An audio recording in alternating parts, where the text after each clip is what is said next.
It all begins with sunlight streaming through the large windows of a luxurious castle. A grand feast is being prepared with delicious dishes to celebrate a special occasion. All the servants congratulate young Isaac for being recommended to the Royal Academy at only 10 years old. His nanny brings a special plate filled with his favorite foods to celebrate that very joyful day. The boy is extremely happy and smiles gently as he sees the affection from everyone around him. He thanks his nanny while his name is introduced as 10-year-old Isaac von Goeth. Just then, a staff member named Hans approaches and hands a wrapped gift to the young master. Hans explains that he insisted on delivering the gift because saved his sick son's life in the past. The boy thanks the employee with a sincere smile and says he will accept the gift with great joy. But suddenly, his younger brother comes running in, calling for his older brother with great excitement. Little Jonas appears holding a lute and says he is going to play a special song to celebrate. Hans praises Jonas's talent and mentions that even the court musician called him a musical prodigy. Isaac is quite excited by the idea and affectionately asks to listen to his brother's music. Jonas is very happy with the permission and prepares himself, full of pride, to start playing the instrument. The little boy closes his eyes and begins to strum the strings of the instrument with great dedication. Suddenly, the melody is interrupted by desperate screams calling Jonas's name amidst the chaos. At that moment, Isaac wakes up with a scream of terror in the middle of the night, sweating cold from despair. He realizes he is in a dark room and takes a deep breath, noting that it was all just a terrible nightmare. The young man laments his own mistake with a sad look and thinks about how foolish he still is for dreaming of the past. He watches the castle under the snow and realizes with bitterness that he will never be able to return to those happy days. Firm footsteps begin to echo through the stone staircases of that cold and isolated place, cut off from the rest of the world. Isaac hears the noise and looks toward the wooden door, waiting for the arrival of his visitor. Lucas enters the room holding a lantern and a tray of food to wish the young man a good day. Looking closely at the young master, the man realizes that something is very wrong with him. He enters with the meal and asks if the young man had a nightmare because he looks very pale. Isaac puts his hand to his head and confesses that he ended up dreaming about things that happened 20 years ago. Lucas places the food on the table and advises the young man to eat instead of dwelling on those old memories. The tray holds a simple meal with a piece of fresh cheese, warm stew, and homemade bread. Lucas warns that after the meal, they will do the fencing practice that the young man ended up skipping the day before. Isaac looks at the food and remembers when he was 10 years old and caught a severe cold before going to the academy. That flu lasted 3 months and caused his father to seek the help of a wise mage from the magic tower. The mage then explained to the young man's father that the boy possessed an extremely unusual body constitution. He revealed that every living being is born with a mana channel and that energy circulates according to the size of that channel. However, Isaac's energy circulation was too violent and fast for his own body to handle. The mage warned that the energy channel would eventually break, and this terrible reality ended up happening. The mana accumulated in Isaac's body exploded like a broken dam and collided with external energy. The little boy began to cry in despair, while a gigantic explosion of mana occurred around him. The power destroyed the room and spread, seriously injuring all the servants who were nearby. Many people died on the property because the energy continued to explode without any kind of warning. The situation became unsustainable when the uncontrolled energy ended up destroying his brother's right hand. Feeling guilty for the tragedy, the young man begged his frightened father to lock him far away. He cried a lot, knowing he needed to remain isolated for the sake of all the people he loved so much. The boy asked to be taken to a distant and dark place, where absolutely no one could come near. He began living in that lonely dungeon to ensure that no other person would get hurt. In the present, Isaac eats a piece of bread and calculates that 15 long years have passed since that day. Suddenly, the silence of the cell is broken by a dry and worrying cough coming from behind the young man.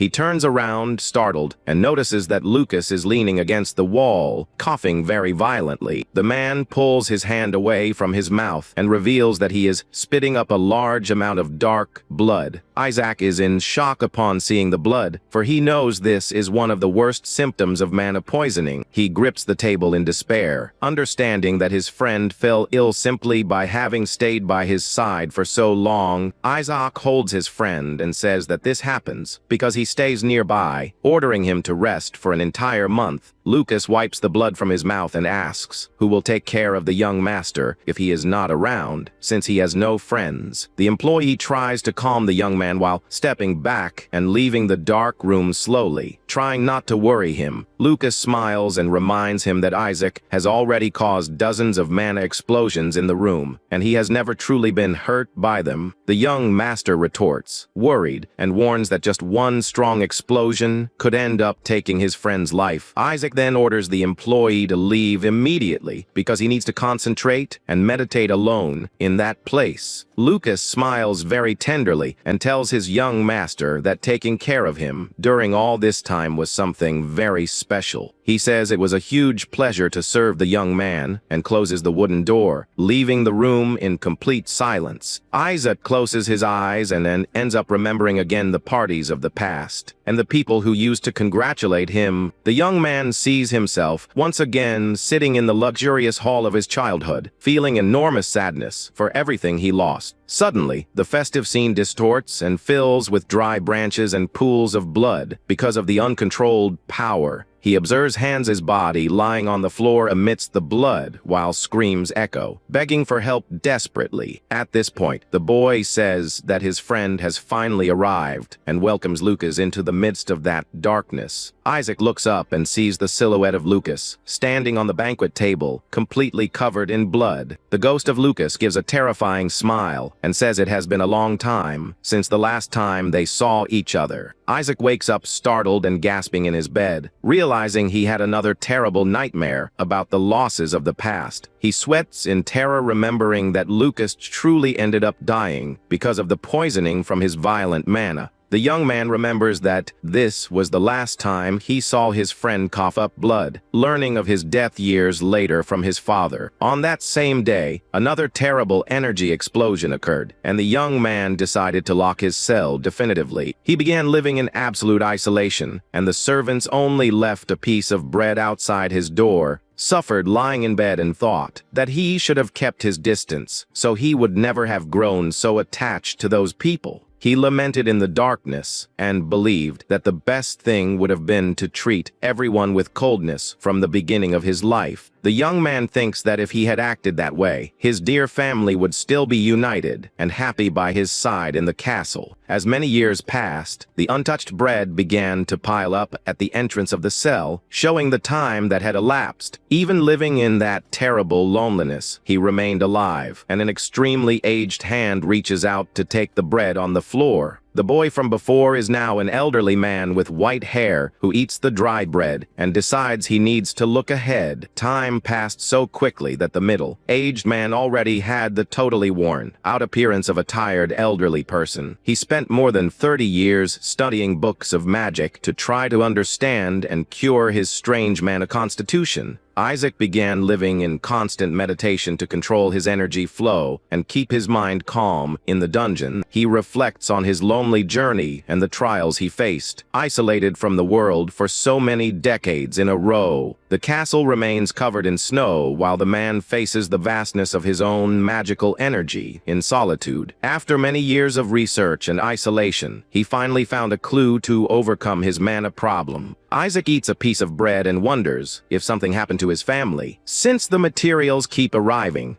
on the study table are several papers with drawn magical formulas and some glowing blue energy crystals. Looking at his own reflection, the man notices the wrinkles on his face and calculates that he must already be 71 years old. He observes the marks he made on the cell wall during all these years to count the time he has spent locked up there. Suddenly, the sound of heavy footsteps climbing the stone stairs begins to echo through the dark prison corridors. A mysterious figure wearing a dark hooded cloak slowly approaches the elderly man's cell. The visitor stops in front of the door and calls for his older brother, leaving Isaac extremely shocked by the voice. The elderly man turns quickly upon hearing his younger brother Jonas's voice asking if he is sleeping. Isaac walks quickly toward the door and asks, surprised, what could have brought Jonas to that damp dungeon. Jonas, who is also quite elderly and has white hair, asks affectionately if he can enter to talk. Isaac clenches his fists and firmly orders his brother to remain outside for fear of hurting him with his power.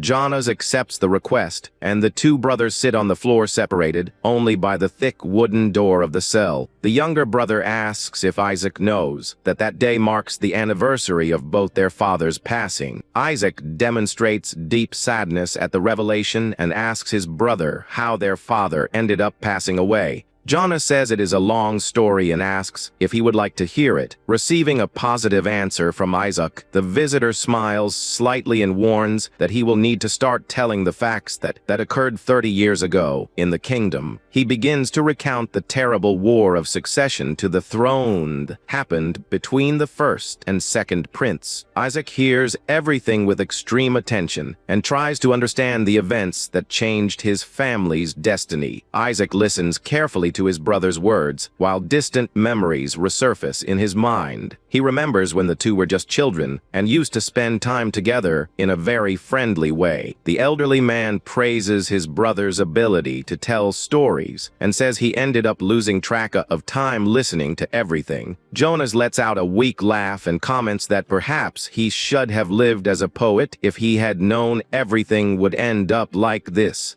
He adds that it would be difficult to work as a poet with only one hand, and leaves his older brother shocked. The younger brother bows his head melancholically in the dark hallway and offers sincere apologies to his brother. Jonas clenches his own hands tightly amidst the darkness and prepares to reveal what he really feels in his heart. He confesses with bitterness that his parents and he himself felt a deep resentment toward Isaac for having isolated himself there. The elderly man listens to those harsh words with a heart squeezed by the guilt and regret of his choices. But then Jonas reveals that despite all the resentment, the family felt a terrible longing for their brother. He confesses with great emotion in his voice that they all really loved him very much and that they never stopped caring. Suddenly, Jonas begins to cough up a lot of blood and says he wishes he had seen his brother's face one last time. Isaac panics upon hearing the coughing noise, and Jonas reveals that a monster portal opened during the battles. The brother asks for Isaac to live in peace while he falls, lifeless, to the floor outside the gloomy, dark dungeon. Tears begin to stream down Isaac's eyes, and he approaches the door in a complete state of despair. The blood begins to flow under the wooden door, and the elderly man deeply regrets not having left much sooner. Isaac finally decides to open the huge door of his cell to see what had actually happened to his brother. He is horrified to see Jonas lying lifeless with a sword stuck in his chest on the floor of that dark corridor. The man goes into shock upon realizing that his brother was mortally wounded and yet still used his final strength. He cannot believe that Jonas managed to talk calmly to him, even while having a sword in his heart. Isaac kneels next to his dear brother's body and says with affection that they need to leave that place. Darkness and cold take over the silent hallway. While time seems to stop suddenly in that empty cell, he carries his brother's lifeless body on his back and begins to walk slowly up the prison stone stairs. Isaac cries copiously out of sadness while questioning the reason why things had to end in that tragic way. He asks why his brother is so light and wonders how long it had been since he ate a real meal. The elderly man walks with difficulty toward the bright light coming from outside the castle dungeons. Extreme fatigue consumes Isaac's strength while his breathing becomes heavy amidst the intense cold of winter. He finally steps onto the snow that covers the ground outside the dungeon. Coming out of his many years of isolation, looking around, the man is faced with his family's castle completely destroyed and in absolute ruins. The courtyard is full of destruction, and a giant monster in the shape of a wolf lies defeated in the middle of the snow and rebel. Isaac extends his calloused hand and watches the snow fall slowly over the devastated courtyard of that old property. Since the ground is frozen, he decides to wait for spring to arrive so he can bury his brother in the family tomb. The elderly man plans to give Jonas proper rest and thinks that after that, he too will finally be able to rest in peace. Time passes slowly, and the dry branches of the trees begin to show that the harsh winter is coming to an end. With the arrival of spring, green buds begin to emerge on the branches, and a beautiful white butterfly flies across the sky. The white butterfly lands gently on the hilt of a sword stuck in the earth like a warm memorial. Isaac walks to his family's grave in the beautiful green field that is now illuminated by the sunlight. In his wrinkled hand, the man firmly holds a glowing blue mana crystal while looking at the three graves. He opens his palm slowly and begins to channel his powerful magical energy. Without any hesitation, Isaac elevates his power and creates a stable and perfect flame above his hand, showing total control over mana. He looks with sadness at Jonas's grave and asks if his younger brother is able to see his achievement. The man whispers that he finally managed to achieve the total control he sought so much during all his decades of life. After so many years of research, he overcame his unusual constitution and wonders if he can now rest. Without any more strength to remain standing, the elderly man's body begins to lean forward toward the damp grass of the field. He falls to his knees before his family's graves under a soft rain and wonders if he will ever be forgiven one day. Isaac regrets bitterly having taken so long to act and for having spent his whole life given over to despair. He wonders if things would have been different if he hadn't isolated himself from the world because of his fears. The elderly man closes his eyes slowly while lying on the green lawn, letting his life fade away in peace. Suddenly, a sweet and familiar voice begins to echo in his mind, asking if the young master had a bad nightmare. Isaac recognizes Hans's voice and remembers with melancholy that his dear employee had already departed many years ago. Suddenly, the elderly man opens his eyes and realizes that his blue-tinted young master vision is returning with great clarity. Isaac wakes up startled and gasping in a soft bed in his old luxurious room, feeling the warmth of the sun on his face. Just then, Hans's voice draws his attention by commenting that the boy is extremely pale and covered in cold sweat. Hans walks using a cane and asks with great concern if the boy ended up having a very restless night. Isaac is confused, wondering if that is a dream or just that classic vision of life flashing before one's eyes before dying. The boy jumps quickly from the bed and runs toward the room's window, leaving the loyal employee very confused. Outside, a nanny screams, terrified, asking little Jonas to come down from the top of a large tree in the garden. Little Jonas shouts back, saying he is fine, making Isaac widen his eyes in extreme surprise. He observes his younger brother having fun among the green branches of the tree with a toy in his hands. Jonas smiles from ear to ear and calls for his older brother from up in the tree, demonstrating great happiness. Isaac touches the window glass while observing the young and joyful face of his dear little brother.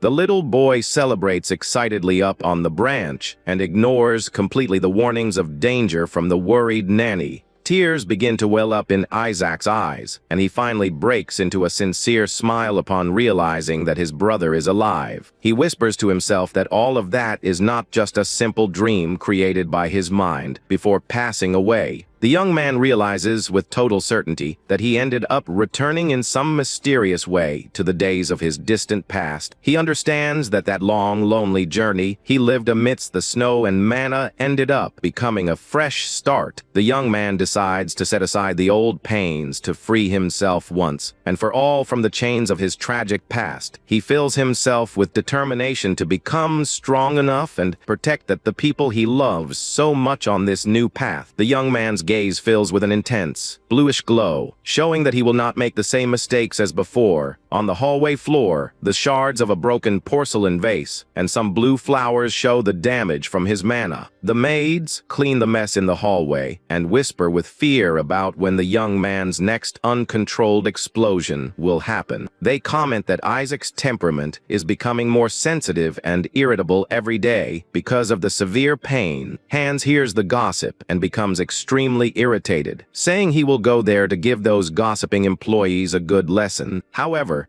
Isaac firmly holds his shirt sleeve and asks with tranquility for him to let that go. The young man lowers his head sadly and comments that the employee's gossip isn't entirely wrong in the end. He adds that Hans should also stop visiting him, since he ended up hurting his forehead just by being by his side. The loyal employee looks surprised at the boy upon noticing the level of concern he has for his well-being. Hans kneels before the young master and guarantees, with great firmness, that he still likes him and wants to stay by his side. He says with affection that Isaac is just a boy going through a difficult phase in his life and that everything will get better. Hans guarantees that the current difficulties will be forgotten in the future, touching his young master's heart deeply. The man smiles joyfully while Isaac remembers with pain that bright smile ended up costing his friend's life. The young man remembers that his friend ended up dying in one of the terrible, uncontrolled mana explosions he caused. He blames himself immensely and thinks with great sadness that he was the only one responsible for taking the lives of the people who loved him. Hearing Jonas's lively voice calling from outside, he understands that new reality is his great chance. Isaac makes a difficult decision and looks with seriousness at his loyal employee, calling his name firmly. Hans responds promptly to his young master's call with a calm look, quite attentive to his orders. But the boy surprises the man and orders him very coldly to leave and never return to his room again. Isaac shouts with a furious look and commands his friend to disappear from his sight immediately for the employee's own good. Hans is left completely without a reaction and in silence before that sudden and aggressive attitude of his young master.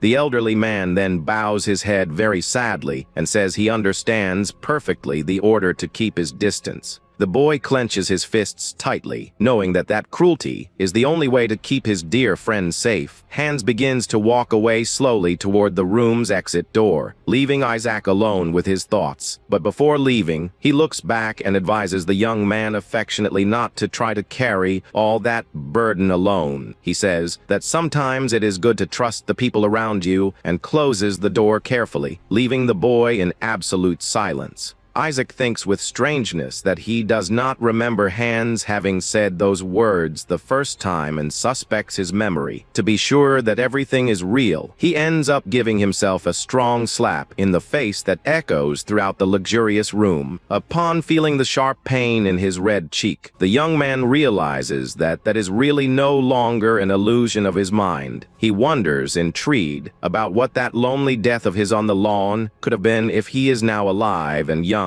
The boy looks out the window and sees his little brother Jonas playing happily among the branches of the courtyard tree. Isaac smiles, determined, and thinks that it doesn't matter if it's a dream or reality, for this time he will protect everyone at any cost. He knows that his main priority from now on is not to let another large mana explosion happen. He remembers that in the past, there was Zeke von Goethe, a supreme mage who suffered from the same rare constitution. Isaac learned about this ancestor of his through old family records that his father gave him. After spending many years studying these diaries, he discovered the only method to cure his problem. The great solution he found in his research was the creation of a powerful special rune stone. He engraved a complex pattern of runes on a magic stone to turn it into this legendary tool. In the past, his hands would shake from old age when attempting that, but with his young body, everything became very simple. To contain the explosions, his mana reservoir needs to handle the endless circulation of his magical energy. But in his case, the energy runs through his body at too violent a speed, and his reservoir doesn't resist. A normal person would die when this channel broke, but Isaac's body heals as if nothing had happened. Because of this bizarre regeneration, the energy kept exploding repeatedly like a true calamity. This rune stone serves to intentionally damage the boy's energy circulation channels. The damaged parts suffer constant impacts that, in the end, up generating new circulation channels. In this way, the terrible pressure of his accumulated magical energy manages to spread without causing accidents. However, the success rate of this method is extremely low, and he only managed to succeed shortly before he passed away. That little spark he generated in the past was the ultimate proof that his theory was finally correct. The young man takes a deep breath and wonders if he will be able to achieve the same success now that he has a new chance. He channels the energy, and an immense and bright flame erupts from his hand in an extremely powerful way. Isaac widens his eyes in complete shock while observing the result of his first direct magic attempt. He recoils, startled by the heat, and wonders where so much destructive power came from in such a small body. The boy carefully observes the effects of the magic. While trying to understand the changes that are occurring, a barrier of bluish energy begins to form around him while he tests the limits of his power. The magical energy runs through every vein in the young man's body, shining in a fascinating and frightening way. The boy's eyes shine in an intense golden tone upon, feeling the colossal strength of his mana stabilizing. He holds his rune stone firmly, while the flame burns around him without hurting his own body. The energy continues to flow through the magic crystal, which reacts by shining intensely in his small hands. The boy gives a relieved smile upon realizing that everything went exactly as planned in his theory. He notes with enthusiasm that his internal energy circulation channels have increased to 3 with the test. Each channel has its own flow, and now he is capable of using 3 different spells simultaneously. But suddenly, the boy remembers that his main goal is not to obtain this type of destructive attack power. His one and only true purpose in life is to prevent any new mana explosion from happening in the castle. Only 3 channels will not be enough for his plan, and he knows he will need to train his magic even more. He needs to increase the number of channels to reduce the stress on his body as much as possible and prevent accidents. But until this process is completed, he understands that he cannot let anyone stay near him. The young man observes the moon shining in the castle's dark night, determined to maintain his painful isolation. Later, Hans enters the room with a big smile, bringing a tray with the young master's dinner. Isaac orders his friend to leave immediately, but Hans just insists, saying he brought his favorite wheat bread. The employee asks him to eat at least 1 piece, while Isaac thinks the man never listens to what he says. Hans smiles in a friendly way and says he will just watch the boy eat, and then will leave the room without problems. The young master looks at the lit fireplace and asks his loyal employee how old he is currently. Hans responds that he is turning 12 years old, making the young man think he is still at an age to be pampered.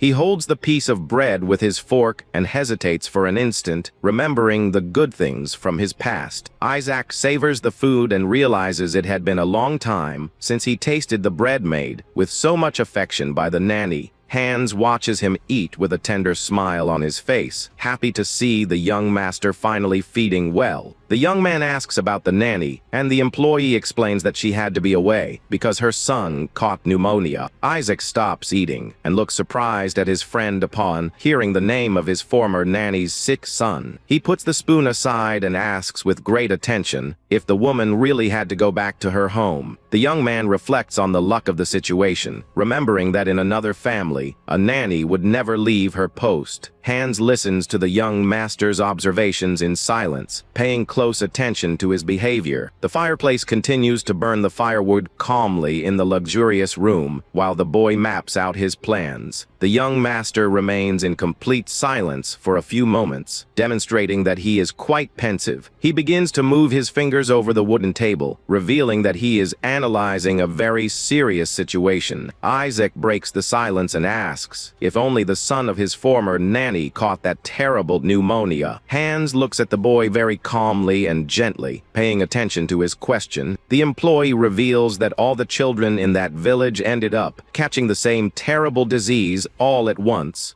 The young man observes the starry night and suddenly remembers perfectly a tragic event from his past. He remembers that because of that terrible pneumonia outbreak, his dear nanny ended up losing her only son. That loss destroyed the woman's heart, making her live in extreme sadness until her last breath. Isaac cries out of pain at remembering her death in the past and promises that he will not let the nanny suffer again. Because of that loss, He tries to concentrate and tries to remember what the truths behind that mysterious childhood disease was. The plate of warm soup remains untouched on the table, while the boy's mind works in search of a solution. Hans is surprised when the young master suddenly stands up and calls him by his name very seriously and decisively. The boy asks urgently what the exact type of monster was that the hunters captured in the village recently. The dark night with the waxing moon covers the entire forest that hides terrible secrets and dangerous dangers.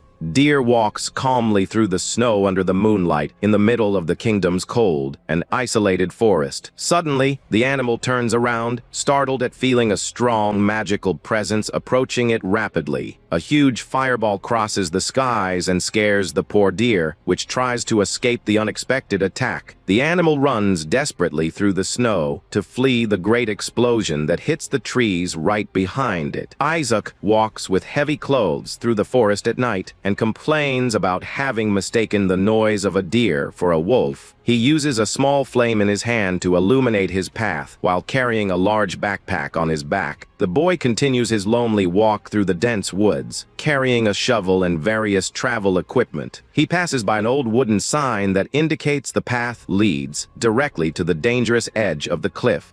Back in the room, Isaac asks the employee about the type of creature that was hunted in the village of the sick children. Hans scratches his face awkwardly and explains that he didn't see it well, but that a mage from the tower bought the creature for research. He tells him that he peeked at the cargo and saw that the creature captured on the wagon looked like a huge spider with gray fur. Isaac puts Hans's information together and understands that the monster in question was a terrible threat to the residents. He recognizes the monster as the feared winter spider, whose characteristics are described in biology books. These spiders are not very strong in individual combat, but they reproduce too fast and form large colonies. The boy knows that the biggest threat of this monster is not its physical attacks, but the highly toxic mana it carries. Constant exposure to this energy causes mana poisoning, which acts like a poison that slowly suffocates the victims. In the present, the young man kneels in the dark forest to pick a rare medicinal plant that grows near the trees. He analyzes the flowers in his hands and concludes that the children in the village were contaminated by the mana of these spiders. The boy places a large amount of picked herbs inside his bag to prepare the life-saving medicine. He knows that in this era, people do not know the cure for mana poisoning, making it the perfect opportunity to act. Isaac looks at the plant and concludes that that amount of harvested herbs will be enough to cure the sick. The young man knows that if the residents take the medicine made with this plant, they will finally have their symptoms relieved. But suddenly, he realizes that this relief is only temporary, and that to save everyone, he will need to eliminate all the spiders. He thinks about asking his parents for help, but remembers that his father is on a military mission far away at the border fortress, and his mother is traveling across the continent in search of a miracle cure for his bizarre magical condition. If he simply waits for their return, the son of his dear nanny will end up losing his life to the disease. The silent night falls over the small and simple village where families suffer without knowing how to save their children.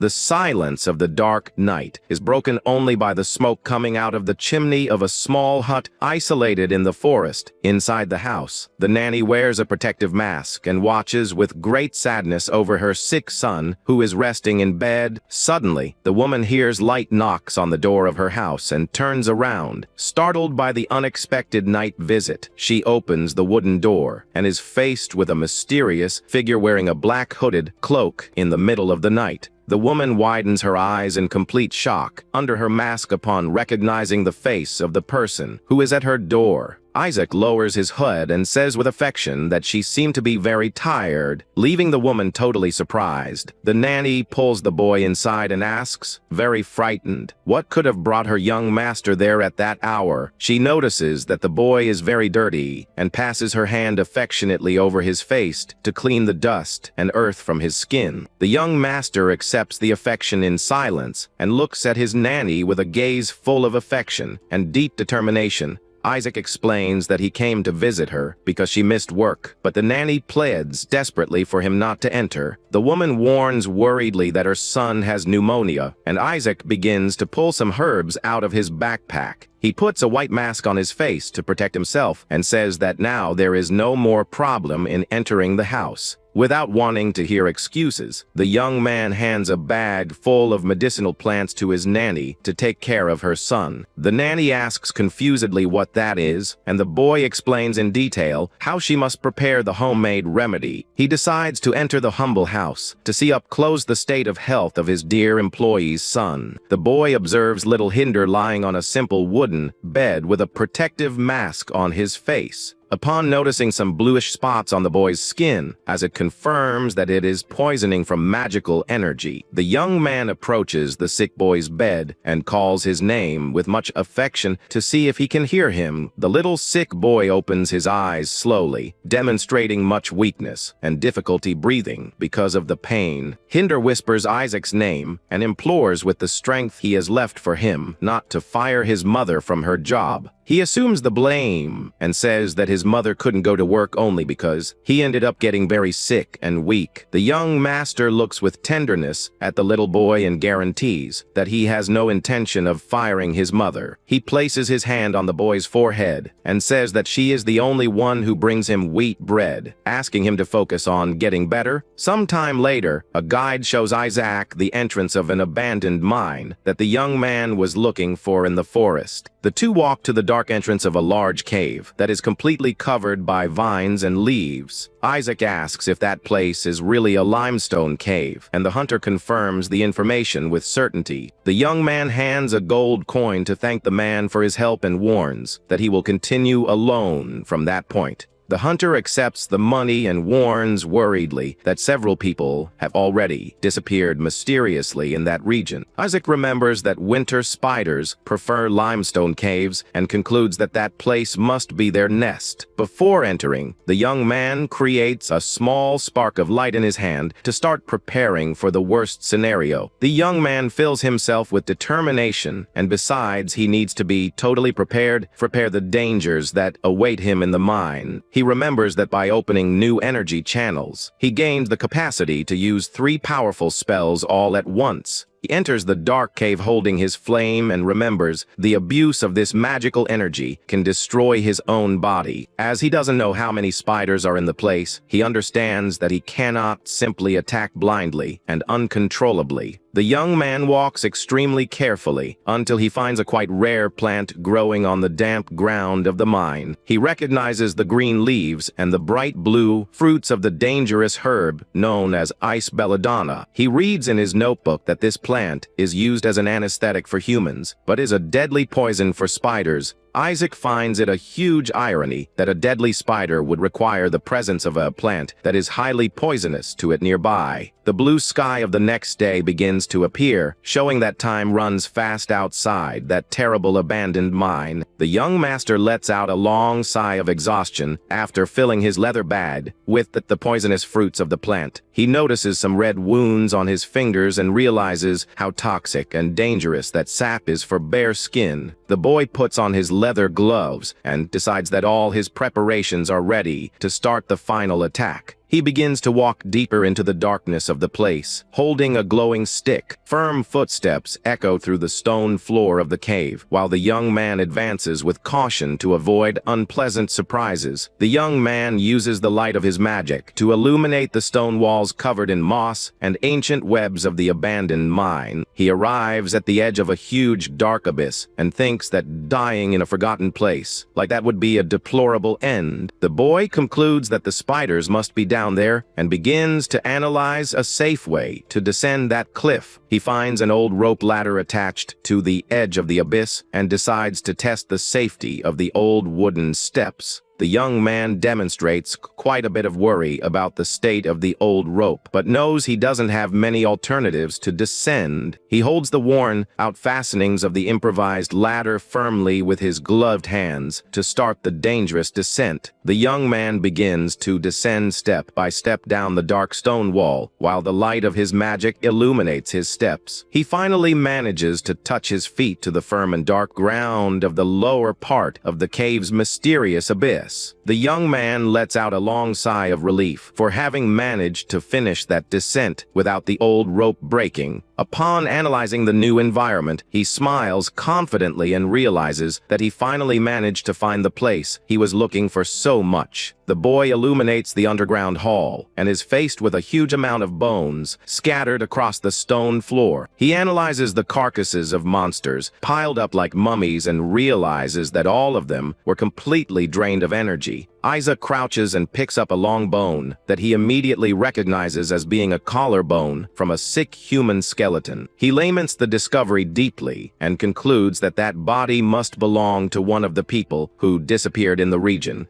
Suddenly, a loud noise of something moving rapidly amidst the shadows draws the attention of the attentive young master. Isaac opens his eyes wide, surprised upon realizing that the creatures are approaching him in the darkness in a frightening way. He crouches quickly in the mine while hearing the frightening sound of fast footsteps echoing through the damp walls of the place. The boy swallows hard and tries to keep calm, knowing that the danger is closer than he ever could have imagined. He extends his gloved hand upward and begins to concentrate a powerful sphere of bright fire into the darkness. The young master invokes a small flame in his hand to illuminate the place and prepare for the combat against the monsters. Suddenly, a monstrous winter spider emerges from the shadows and advances hungrily in the direction of the young man in the middle of the cave. He creates a ring of fire around him, knowing that the monsters are afraid of heat and will hesitate for a time before attacking. The boy decides to prepare himself quickly before the terrible creatures attack him in a group all at once. He ties up a piece of damp cloth around his face, carefully to avoid breathing the contaminated air of the abandoned mine. He takes his bag full of ice belladonna and prepares to put his plan into practice against the monsters. Isaac kneels before his equipment on the cold floor of the cave to start the next step of his strategy. The boy concentrates totally and tries to remember every detail of his ancestors' research on the creatures. He points his finger in the direction of the poisonous plants to channel his powerful, magical energy into them precisely. The leaves begin to burn intensely and release smoke throughout the hall of the damp and dark cave. The greenish and toxic smoke begins to spread rapidly through the air toward the giant spiders that are approaching. The monsters begin to recoil, startled upon coming into contact with the poisonous gas from the plant burned by the boy. Isaac observes the effect of the poison and realizes that the creatures are becoming completely paralyzed by the smoke. The young master smiles with determination under the mask and declares that the great hunt finally began in that abyss. Suddenly, the scene changes to an old bookshelf full of dusty books inside a large library of the castle. The young man appears sitting before a giant table full of reports and important documents for him to sign. He hears furious screams of demands coming from outside and stops writing for a brief instant of hesitation. The young man stands up and walks to the glass window to see who is causing all that noise in the castle courtyard. Outside, an angry man argues with the guards and demands immediate answers about the situation of his lands. He shouts with all his strength, asking why the lord of those lands failed to protect his own people. The man asks indignantly why the village was abandoned while the guards try to contain his fury in the courtyard.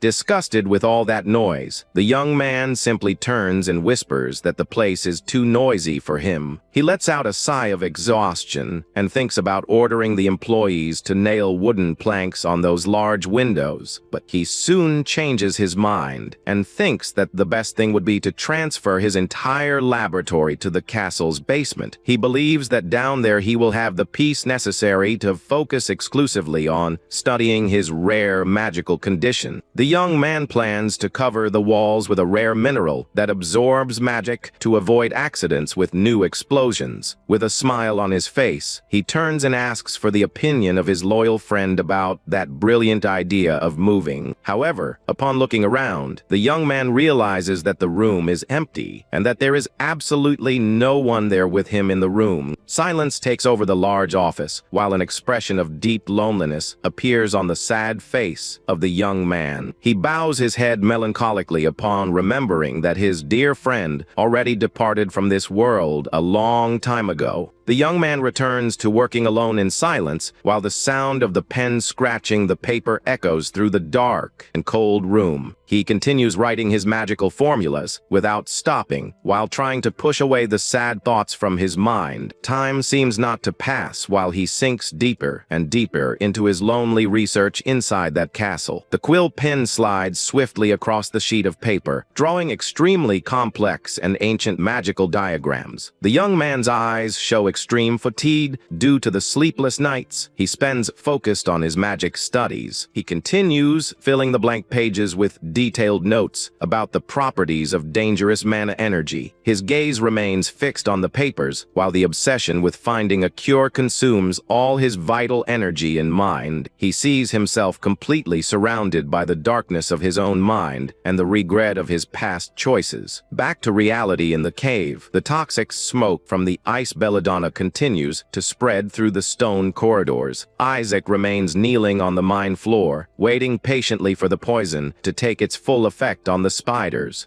The young master laments that his mind always brings back these sad memories when he is left doing nothing. He observes that the terrible winter spiders have fallen paralyzed and concludes that the poison worked perfectly there. He knows that burning the belladonna is the best method to make the monsters breathe the gas and suffocate slowly. But the young man knows that the smoke is also dangerous for him, and for that reason, he used the damp cloth to protect his breathing in the mine. Next, he uses his own mana to purify the air in his lungs and avoid any harmful effect of the poison. At the same time, he compresses a sphere of fire and sends it through the tunnel to map the entire area around him with precision. He uses purification and 2 fire spells at the same time to stay safe in the deep darkness of the cave. The young master explains that controlling 3 different spells all at once is what he calls multi-channel conjuration with the cold gaze. The young man points his finger in the direction of his opponents and says goodbye very calmly and decisively. A devastating and bright explosion consumes the spiders, which are hit head-on by the power of his fire magic. He walks calmly amidst the flames that continue to burn the defeated monsters at the bottom of the dark mine. Suddenly, the young man notices something strange in the environment and stops his step with a very attentive and suspicious look. He realizes that all the surviving spiders are running desperately in the direction of a single point in the cave. The boy concludes intelligently that there must be some source of water or frozen lake in that specific direction. He speeds up his step and begins to follow the creatures along the rocky path to see what is really happening. The flames continue to spread through the walls of the cave, illuminating the dark and damp path ahead of the boy. He begins to feel a suffocating heat and realizes that the smoke from the flames is making the air almost impossible to breathe. He throws his heavy winter coat on the floor, determined to finish that mission as fast as he can. Upon advancing a little further, the young man is faced with immense ice stalactites that cover the entire ceiling of that hall. He arrives at an immense frozen underground lake where the dripping of cold water makes a constant echo through the stones. The boy begins to tremble from the cold suddenly and deeply regrets having left his heavy coat behind. He walks on the slippery surface of the frozen lake, while the temperature of the place continues to plummet. Upon lifting his head, the young master widens his eyes upon making a frightening discovery on the ceiling of the ice hall. He is faced with thousands of spider eggs hanging from the ceiling and shining in a quite disturbing bluish tone. The boy is horrified by the quantity of eggs and understands that the threat there is much greater than he imagined. Suddenly, a huge piece of sharp ice detaches from the ceiling and falls, breaking the frozen surface of the lake. Isaac takes a step back, startled, while feeling a frightening tremor shake the entire structure of the cave. The The ground trembles violently under his feet, and the young man prepares to face the danger that is waking up. He swallows hard and clenches his hands, knowing that the fury of that giant monster is about to reveal itself before him. The young master observes the ceiling with the spider eggs while waiting for the exact moment when the great threat will emerge. The young master creates a new flame in his gloved hand to prepare for the terrible combat that approaches. He launches his sphere of fire in the direction of the darkness of the cave to try to illuminate what is hiding there. The fireball flies, illuminating the immense stone and ice pillars that give support to the ceiling of the abandoned mine. Isaac walks carefully through the frozen lake while trying to maintain balance and listens carefully to every noise. Suddenly, a very loud sound of heavy footsteps echoes through the walls, making the young man freeze in terror for an instant. A giant monstrous spider, much larger than the others, descends slowly from the ceiling in the direction of the young master. Isaac widens his eyes in complete shock upon realizing the colossal size of the creature that just emerged before him. The huge monster cracks the ice upon landing on the ground, and the young man throws himself to the side to manage to escape the mortal attack. He rolls over the ice in a clumsy way, letting out a moan of pain because of the strong impact of his body on the cold floor. The boy stands up quickly, gritting his teeth, and laments the fact that his worst premonitions always turn out to be true. He observes the immense creature with ice claws and realizes that he is standing before the legendary and feared Queen of Spiders. The young man remembers that the queen possesses great resistance to fire and that her own body emanates a freezing cold. The sharp claws of the monster hit the ice a few centimeters from Isaac, who manages to dodge in a miraculous way. The young man moves away quickly and begins to concentrate all his magical energy to prepare a powerful counter-attack. He launches his fire magic directly against the queen's face, generating a great explosion of light in the cave. But the boy realizes that just a few common fire spheres will not be enough to defeat that monster. The only advantage he possesses is that the queen's giant body moves in a considerably slow way in combat. Suddenly, a strong dizziness hits the young man, who begins to sweat cold and feel the terrible limits of his strength. He remembers that he is in the weak body of a 12-year-old boy without any real experience in combat at this level. The queen crawls furiously in the direction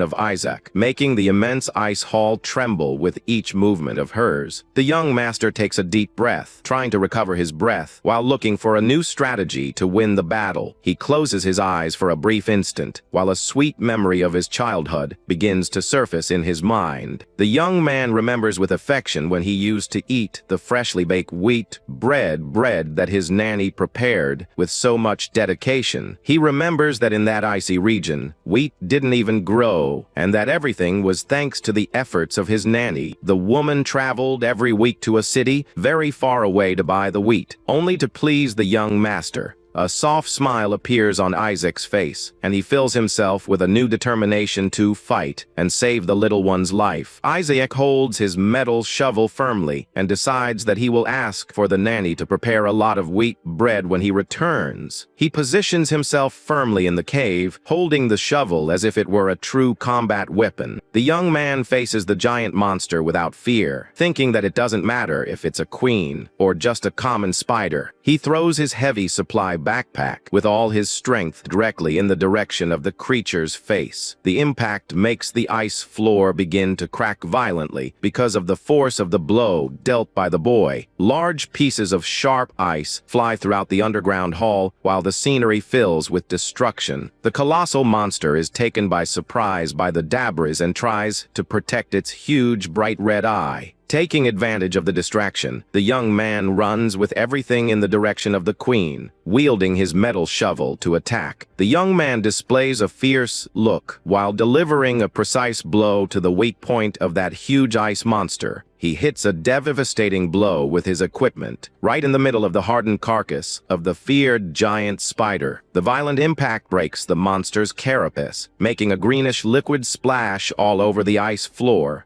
Isaac jumps with everything on top of the enemy's body to manage to deliver one more powerful and decisive attack. The boy gathers all his strength and exerts himself to the maximum to overcome the resistance of the monster's carapace. But the queen struggles violently, making the young man lose his balance and be thrown far away in the fall. He manages to hold on to a huge ice pillar to avoid sliding and falling straight into the cold lake water. The giant spider recovers from the blow and lets out a deafening roar of pure fury while swinging in the abyss. The young master grits his teeth, feeling his tired muscles, and tells himself that he needs to hold firmly onto the pain. He knows that he doesn't possess the energy to continue launching common spells, and that he needs a single fatal attack. The boy decides to change tactics and creates a flame completely different from all the others he has used before. He concentrates intensely to manage to compress all that immense thermal energy into a single point. The young man compresses his magic once more, transforming the yellow flame into a sphere of bright blue energy. With a look loaded with pure determination, the young man prepares the definitive blow to finish off the terrible queen. He advances against the adversary, delivering a devastating punch with his fist completely wrapped in blue flames. The queen of the spiders is hit head on by the attack and begins to be consumed by the boy's bright magic fire. Isaac observes the result of his final attack while trying to recover his breath after spending so much magical energy. The monster's colossal body begins to crumble into pieces and falls lifeless onto the broken surface of the lake. The creature lets out one last agonizing scream before being completely incinerated by the young man's powerful blue flame.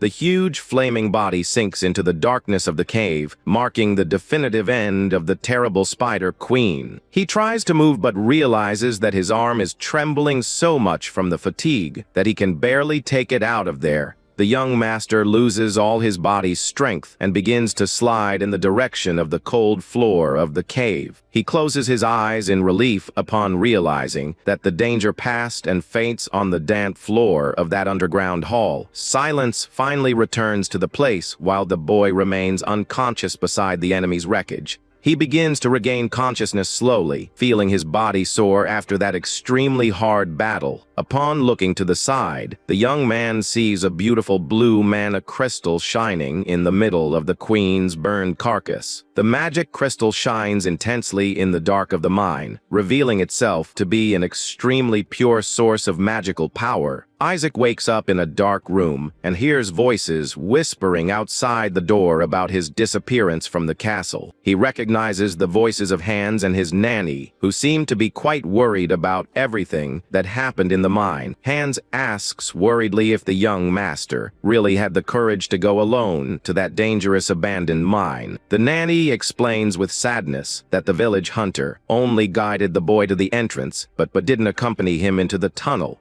The young man remembers that after defeating the queen, he ended up hitting his head but managed to wake up and return to the village. Isaac recalls that upon arriving at the village entrance, he ran into Hans, who was walking from one side to the other. He remembers with affection when he ended up fainting from sleep in his loyal friend's arms as soon as he found him on the street. Back to the present, the boy opens his eyes in his bed and hears the nanny say that her son's scars disappeared. Hans smiles, moved, and comments that the young master always was a person of good heart, despite his mana explosions. The boy is left quite awkward with the compliments and hides part of his flushed face under his soft blanket. He sits in bed and calls Hans's name, immediately drawing the attention of his two loyal employees. The young man asks how long he had been sleeping, and the nanny responds relieved that he rested for almost half a day. The woman cries with concern saying that the young master shouldn't have risked himself so much by going alone to the mine. Isaac apologizes, saying that he only slipped while picking herbs, knowing that no one would believe in his victory. He changes the subject and asks about little Hinder, receiving the happy news that the boy is already much better. The young master smiles, relieved by the good news, and decides it is best to keep the secret about the mana toxicity. He thinks that if the scholars knew about the defeated monsters in the abandoned mine, it would cause a huge headache. The nanny asks curiously how he knew about the medicinal herbs that not even the castle doctor recognized, and the boy says he read it in a book. Isaac decides they have talked enough and tells Hans to return to the castle, even with the heavy snow falling outside. The boy warns his friend that if anyone finds out he left the estate, things could end up very badly for the servant himself. Before they leave, the nanny appears in the room, holding a basket full of fresh red apples for the young master. She explains that the villagers sent those delicious fruits as a way of thanking him for saving the children. The young master holds one of the bright red apples and quietly observes the beautiful gift from the peasants. Isaac affectionately tells the nanny to take another week off to care for her son until he fully recovers. The woman hesitates a bit and asks if that is really okay, as she fears the head butler of the castle might create trouble over it. The boy gives an amused look and playfully asks who said she's just taking time off from work. He holds up the apple very decisively and authoritatively orders her to make a delicious jam with the fruits. He takes a juicy bite of the apple and asks her to bring the jam along with some wheat bread on the day she returns to work. The nanny is deeply touched and moved by the caring and thoughtful attitude of her little young master. Happy tears begin to well up in the woman's eyes as she realizes how much the boy truly cares about her well-being. She then gives a warm smile and asks if he would not prefer her to make a delicious apple pie instead of the jam. The boy happily agrees with the suggestion, while the dark and cold winter night continues to cover the entire castle region. The next day, the sun shines brightly in the blue sky, marking the beginning of a new and promising week of intense training. The young master starts running through the castle's immense outer courtyard, determined to improve his body's physical conditioning. He runs with great dedication, feeling his breathing grow heavy from the immense physical effort of his daily routine. An entire week passes quickly while he maintains absolute focus on strengthening the muscles of his childlike body. During this period of intense training, the boy begins to notice fantastic changes taking place in his mana flow. He enthusiastically notes that his magic energy circulation channels have finally increased from 3 to 4 in total. This means his body has become more stable and that he is now capable of casting up to 4 different spells at once. He recognizes that running every day with such discipline was essential to achieving this magical control so quickly. He understands that using magic requires a lot of mental focus, and that a weak mind cannot endure without the support of a strong body. He remembers that the reason he got tired so quickly in the mine was because he was in the weak body of an entirely untrained child. The young man remembers that in his past life, it was the loyal Lucas who helped him train his physical endurance. Since childhood, he fondly recalls the friendly and tender smile of his dear friend, who always encouraged him to do his best in training. The boy clenches his fist tightly, determined to become strong enough so that his friend never has to suffer because of his mana. Suddenly, the sound of elegant footsteps echoes through the courtyard, and the boy hears the cold voice of a man calling him by his master title. The butler Schiller appears accompanied by an elegant man and announces that today is the day of the young master's regular medical check-up. Isaac stops his run and observes the two men with a serious and focused look while wiping the sweat from his tired forehead.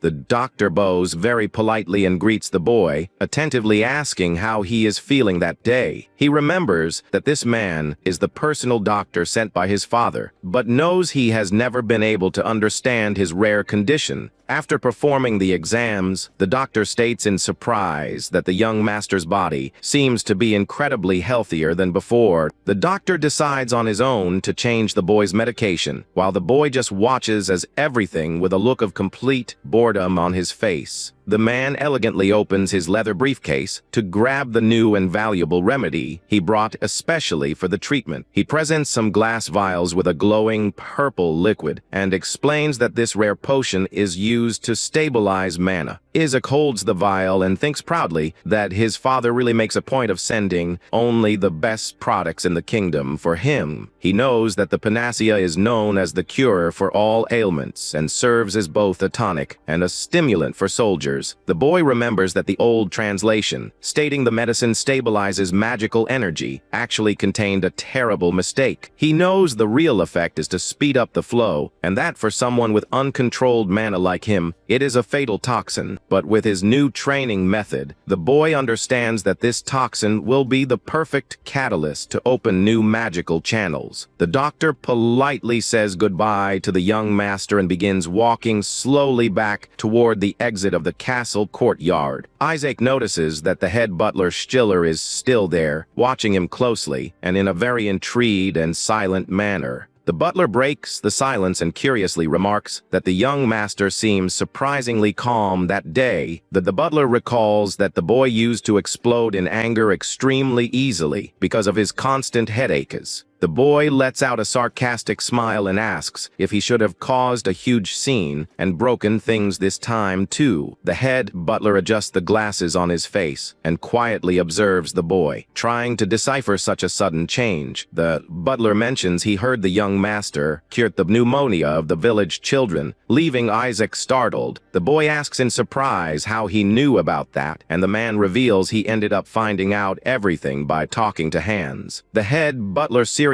warns that if the advisory council finds out about this, things could get very complicated. He then decides he will pretend he knows nothing and turn a blind eye to the situation, just this once. But the man steps closer and firmly asks the young master to start showing more moderation from now on. The boy looks at the butler's serious face and remembers that in his previous life, he also never managed to get close to him. Isaac recalls with some bitterness that head butler Stiller was always a very mysterious and reserved person. He was a cold and rigid older man who always kept everyone around him at a safe distance. But suddenly, the butler reaches out to hold the medicine bag and surprises the boy with unexpected advice. Stiller sincerely says that if the boy cannot restrain himself, he should at least talk to him first. The young man remembers his brother revealing in the past that this butler had faithfully served the family since the former lord. Even after the tragic fall of his family, the butler stood firm at his post until the very last day of his own journey. He realizes the butler is a caring person in his own way and sincerely thanks him for the honest advice. Stiller quietly observes his young master's gentle smile and appears to be quite satisfied. Suddenly, the butler asks if there is any special reason the boy has been running so frequently lately. The boy quickly thinks of a convincing excuse to avoid revealing his true intentions with the training. He explains that the great mages also trained their physical bodies because the body is the true tool for channeling mana. The butler listens carefully to the boy's explanation and seems to be analyzing the early intelligence of that answer. Sometime later, in the silence of his office, the head butler elegantly begins to write a long report. He reports in writing that all verifications have been completed and that the young master truly saved the village children. He adds on the paper that the boy's future as a great alchemist or scholar is extremely promising. He gives a slight smile, thinking that this great news will bring immense peace of mind to the boy's father. Suddenly, soft knocks on the wooden door interrupt his thoughts, and he orders the person to enter the room. A castle maid slowly opens the door with an expression of extreme concern on her delicate face. The head butler turns to the door and realizes it is Rosa, asking what brings her there once again. The young maid nervously holds her own hands and says with a trembling voice that she needs to report a serious problem in the castle. She fearfully explains that several dedicated maids are mysteriously disappearing from their workstations. Tears begin to well up in the young woman's eyes as she appears to be on the verge of a total collapse from despair and fear. She says with absolute certainty that something terrible must have happened to her dear fellow servants. In another part of the castle, the other maids also start whispering among themselves about this terrible situation. They fearfully mention that 3 employees employees have vanished in just 2 months and say the place is not easy to live in. One of them remembers the dangers of the north, like monsters and bandits, while sarcastically asking if the other is going to run away too. The blue-haired young woman pushes back, saying Enid would never run away without sending word, because she was working to buy medicine. One of the male employees very insensitively mocks them, saying maybe she just got tired of taking care of her elderly father. The young women are extremely outraged by the mockery and furiously yell, telling the man to shut his mouth immediately. He laughs awkwardly, saying it was just a joke, and warns that he has a dark theory to explain the mystery. With an evil smile on his face, the man gestures with his finger and prepares to reveal his terrible thought. He whispers with conviction that the disappearances are directly linked to the forbidden use of dark magic. The maids are startled by the mention of dark magic and remember that, after all, this is a family of great mages. He suggests that to cure the young master's terrible condition, the Lord would be willing to try any kind of forbidden spell. The young woman covers her mouth in horror at the possibility of the girls being used in terrible dark rituals. He continues mocking them and says his bizarre theory makes total sense. Leaving Rosa extremely furious with the disrespect, Rosa yells furiously defending her lord and reminds the ungrateful man that the Lord even took in an outcast like him. The man becomes furious at the young woman's response, but suddenly firm footsteps silently approach behind the group. He turns around in a panic upon hearing a childish voice comment that this gossip about rituals seems very interesting. Isaac appears smiling with his arms crossed and calmly asks the gossiping man to tell him more about this story. Sweating cold with dread before his young master, the man begins to reveal in detail how all the disappearances started. He gulps and avoids direct eye contact due to his immense fear of facing a terrible punishment for his insolence. He stammers as he tells him that the first employee to mysteriously vanish from the estate was the dedicated maid named Hild. He adds that soon after, Claire and Enid also vanished. Enid simply went to church on the weekend and never came back. The young master listens to everything while sitting at his large desk. As the employee awaits his orders, Isaac fixes his bright blue eyes on the man and coldly asks if he has any clue about the reason for these disappearances. The man gets very nervous under the boy's intimidating gaze, but tries to cover it up by saying he really knows nothing. The boy calmly assures him he can be completely honest and promises he will not punish him for revealing the truth. He hesitates for a few moments in the tense silence of the office, while his forehead begins to sweat from pure nervousness.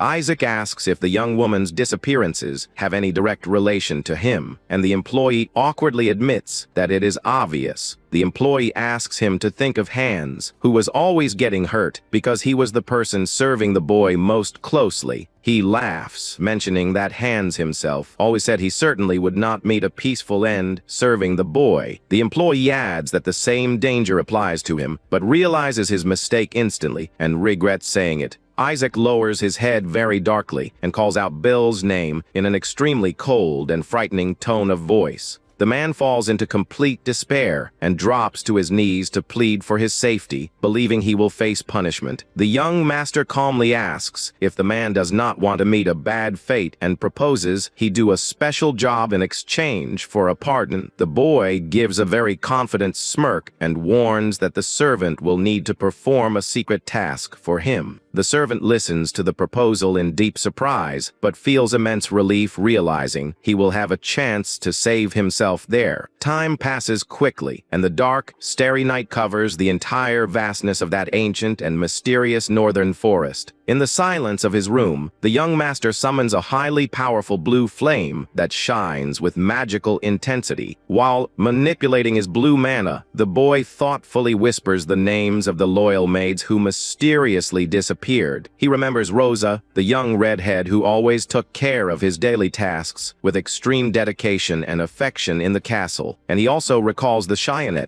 who always kept her head down and showed great respect while serving the young master. He raises one of his fingers to silently continue controlling the perfect circulation of his mana energy. The boy clearly remembers the faces of his loyal employees and confirms the name of each of those young women to himself. He knows that 2 girls were the only castle maids who continued serving him after the great tragedies, volunteered to take care of his room and basic needs after Hans and his nanny had passed away. On the bedroom floor, shards of glass from a broken purple potion bottle show the terrible moment of despair from his past. The red stains dripped over the purple liquid, spilled on the rug, revealing how much the boy had hurt himself on that terrible night. At that time, the enraged boy ordered the 2 young women to leave his room immediately and let him be alone in his pain. He screamed out of control, ordering them out, leaving the poor girls extremely frightened by his sudden fury. The young master forbade them from bringing that useless medication again, taking out all his frustration on the servants. Even frightened by the boy's fury, the young redhead affectionately begged him not to give up fighting for his own recovery, but the boy, who was already completely consumed by despair, simply fired back at that word with extreme coldness and bitterness. He asked with a dark look what those simple employees could possibly know about the immense pain he felt in his chest. The boy questioned if they knew the terrible feeling of taking the lives of loved ones with his own cold hands. He revealed, crying in pain, that he had ended up eliminating his own friend with those hands, leaving the employees in complete silence. At that moment, the blue-haired young woman took a step forward, revealing a golden and mysterious gleam in her expressive eyes. She asked very seriously about this friend who passed away, leaving the young master extremely surprised by her attitude.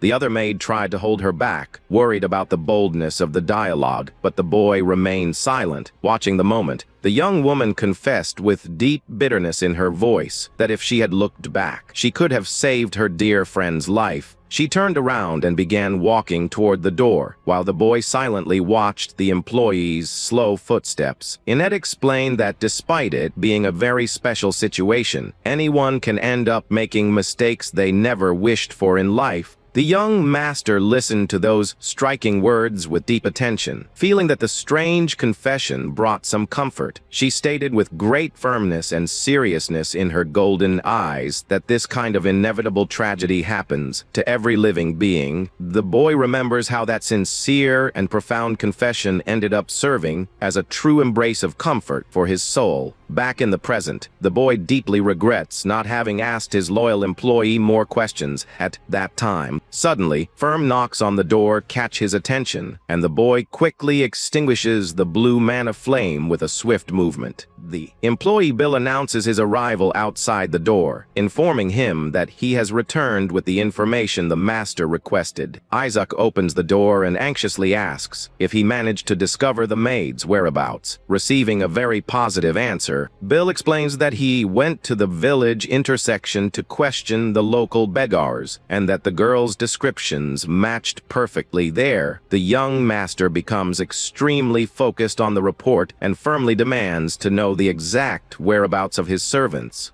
Bill shockingly reveals that they fell into the clutches of cruel outcast traffickers under false promises of a better life in the South. The boy asks why they needed middlemen, and the employee lets out a mocking chuckle, saying he does not understand. He explains that the women needed transportation and security against bandits to be able to make that long journey. The young master listens carefully to the explanations and agrees, nodding his head upon realizing that explanation makes sense. The servant observes the boy very arrogantly, thinking that a rich child would never understand how the real world works. Suddenly, a concerning thought crosses the man's mind, and he begins to suspect the boy's true intentions. Ignoring his suspicions, he focuses on the main subject and tells the young master that things were not that simple. The man smiles maliciously and cynically states that he had to spend all the travel money just to make the beggars talk. The boy asks indignantly if he really spent 20 silver coins, since that equals half a year's salary. The employee tries to justify himself with an awkward laugh and cynically says that outsiders are much more suspicious. The young master says the money does not matter because his top priority is finding his dear servants quickly. He observes an important document on the wooden table and reveals that he has another special task for the servant. The boy gives a smirk and guarantees that this time the employee will receive a good financial reward for the job. The man accepts the proposal immediately with a big greedy smile, falling like a duck into the young master's trap. He believes that if he knows how to use the right words, he will manage to earn an absolute fortune from the little boy's naivety. He happily offers to guide the master to the bandit's hideout, knowing that huge profits require huge risks. The man continues to laugh, completely excited and confident with the promise of getting rich quickly, without realizing the mess he has gotten into. Suddenly, the scene shifts, and the greedy employee appears locked in a damp cell, wearing only his undergarments. He looks around in terror and notices huge skeletal remains on the floor of that cold and completely forgotten dungeon. The man completely despairs and screams with all his might, asking how his situation ended up this way. On the other side of the iron bars, the young master watches him with total calmness while holding his blue mana stone. The boy gives a slight victorious smile, showing that everything went exactly according to his plans from the very beginning. The location is actually an immense underground sewer of the castle, with channels of dark water running in all directions. The prisoner grips the heavy metal bars very tightly as he tries to digest his terrible defeat against the child. The man deeply laments in anger and wonders how things spiraled out of control so disastrously. He recalls that everything seemed to be going very well from the moment he managed to get the young master off the estate. The task of finding the trafficker responsible for the servant's disappearance had also been incredibly easy and fast. But suddenly, the mysterious dark-haired trafficker showed bizarre interest. When looking at the young man's carriage, he noticed the extremely luxurious clothes and the bright jewels the boy wore quite visibly on his coat. The trafficker was impressed by the rare physical traits and the exotic beauty of the little young master. The ill-intentioned man immediately realized the boy would be considered highly valuable merchandise on the black market. The servant despairs and yells indignantly, asking why only he was stripped and thrown into that dungeon. To his surprise, the young master did not suffer any kind of mistreatment or aggression from the cruel kidnappers. While the servant lost all his clothes, the boy remains with his outfits intact and focused on his blue mana research. Bill points his finger and desperately demands to know what the boy's real escape plan is for them to get out of there safely. He tells the boy to stop messing with that glowing crystal and say something right away to ease his immense tension. The boy notices the man has lost all respect when speaking to him and coldly warns that the formalities end right there. The prisoner yells that their priority should be rescuing the servants and immediately escaping that dangerous place. But the young master pushes back quite skeptically, reminding him that first they would need to break those iron bars. With total serenity, the boy extends his hand and begins channeling his powerful magical energy before the servant's eyes. The man watches the scene in complete silence and is shocked to see the blue mana begin to materialize right before his eyes. To the prisoner's amazement, the thick solid iron bars easily begin to bend before the boy's magical power. The servant's eyes widen and his mouth drops open in a complete state of shock as he witnesses the little boy's absurd strength. The man stammers in fear, unable to believe what he just saw. As he watches the young master turn his back on him, he changes his tune immediately and begins to plead in a flattering manner for the boy not to leave him locked in that sewer. He desperately warns that the place is a huge maze filled with armed bandits patrolling the corridors. Isaac coldly says he can deal with the enemies just fine on his own and sarcastically mentions he hopes the servant escapes. The boy pauses his steps for a brief moment of silence upon hearing the man give a desperate cry for help behind him. Bill falls to his knees on the damp dungeon floor in a gesture of complete humiliation and despair before the young master's power. He begs with all his might to be saved and guarantees he will do absolutely anything the master orders him him to do. Hearing the promise of total obedience, the young master stops his walk and firmly halts his steps. He turns to the prisoner with a very serious and focused look, ready to dictate the conditions of his agreement. Isaac fixes his bright blue eyes on the man and mysteriously asks if he knows something important. The young master warns that he has already seen that man beg in exactly the same humiliating way in the past. Suddenly, the scene shifts to when Bill was tied up on his knees in the cold, desperately pleading for his life. At that time, the blonde-haired lord and little Isaac surrounded him in the cold forest while he confessed his mistakes. The former lord recalled that Bill was a bandit who only survived by handing over information about his own gang. He firmly highlighted that the traitor decided to turn his back on the family that welcomed him with such kindness. The leader coldly concluded that there was no longer any chance of trusting him and pointed his blade at his neck. The traitor begged desperately, but the head butler approached in the snow and warned that that was enough. The butler questioned if he truly thought the crime of selling the family's secret grimoires would be forgiven. Then, the lord's blade struck the man without mercy and permanently ended the traitor's journey in the middle of the frozen forest. Little Isaac observed the fallen figure and thought the man would be very useful if he was not so consumed by his own ambition. Back in the present, the young man knows that Bill used his knowledge of the underworld to track the servants quickly. The boy intelligently understands that the excuse of having spent all the silver coins was a complete lie. He remembers the criminal group to whom Bill tried to sell his family's secret grimoires in the past. It is the same human trafficking gang that will begin to spread like a plague throughout the entire region if he does nothing. The boy firmly decides that any threat against his castle and his family needs to be eliminated immediately. He pulls an ancient scroll from his clothes and asks the prisoner if he truly agrees to do anything. The boy warns that there is an important task the man will need to perform for him right there, in that cell first. Silence and darkness return to the underground corridor, while the flame of a lantern illuminates the stone ceiling. In a dark room of the hideout, the bandits and kidnappers gather before their powerful boss to talk. The leader of the criminal gang savors a large piece of red meat, while his henchmen watch him in fear. He takes a large, juicy bite of the meat, showing a voracious appetite and a rather intimidating presence. Criminals watch the scene with fearful expressions and beg their boss to eat well to stay strong. The leader holds his metal fork and darkly whispers to the empty chair in front of him, asking for someone. He stares at a human relic impaled on the table and crazily states they will soon see each other through forbidden dark magic. The man sighs in deep frustration and complains quietly about not having received any answer from the dry relic. He melancholically wonders if the soul trapped within those remains has ended up weakening over time. The leader angrily asks for his hot bath water, and the subordinate stammers, saying only the servants are left. Without warning, the boss extends his enormous arm and grabs his frightened henchman's neck with extreme strength and fury. He relentlessly lifts the man into the air, showing monstrous physical strength that leaves everyone in the hall panicking. With a look full of pure madness, the leader throws the subordinate to the floor without showing any kind of compassion. He harshly orders the injured man to get up and go prepare his hot bath if he wants to keep breathing. The leader walks toward the exit, and the frightened subordinate promises to get everything ready as quickly as he can. The henchman's lifeless body lies, stretched out on the floor, while the other criminals start cleaning up all that mess. They whisper in anger and complain about the terrible insanity caused by the constant use of that forbidden dark magic. The henchmen comment on the bizarre rituals they have already performed in the bath and think about using the maids for the next attempt. They know that if they do not cooperate, they will all face a terrible fate by the boss, so they decide to quickly get rid of those remains. Suddenly, a loud crash coming from the dark corridors catches the kidnapper's attention, and he stops his work in fear. The two bandits peek their heads out of the hall to try and figure out the source of that mysterious and loud noise, but they are met only with absolute silence and the cold darkness of their massive stone maze hideout. The kidnappers exchange confused looks and begin to feel a massive chill run down their spines in a terrifying way. Suddenly, their eyes widen in complete terror as they feel a crushing presence rapidly approaching them.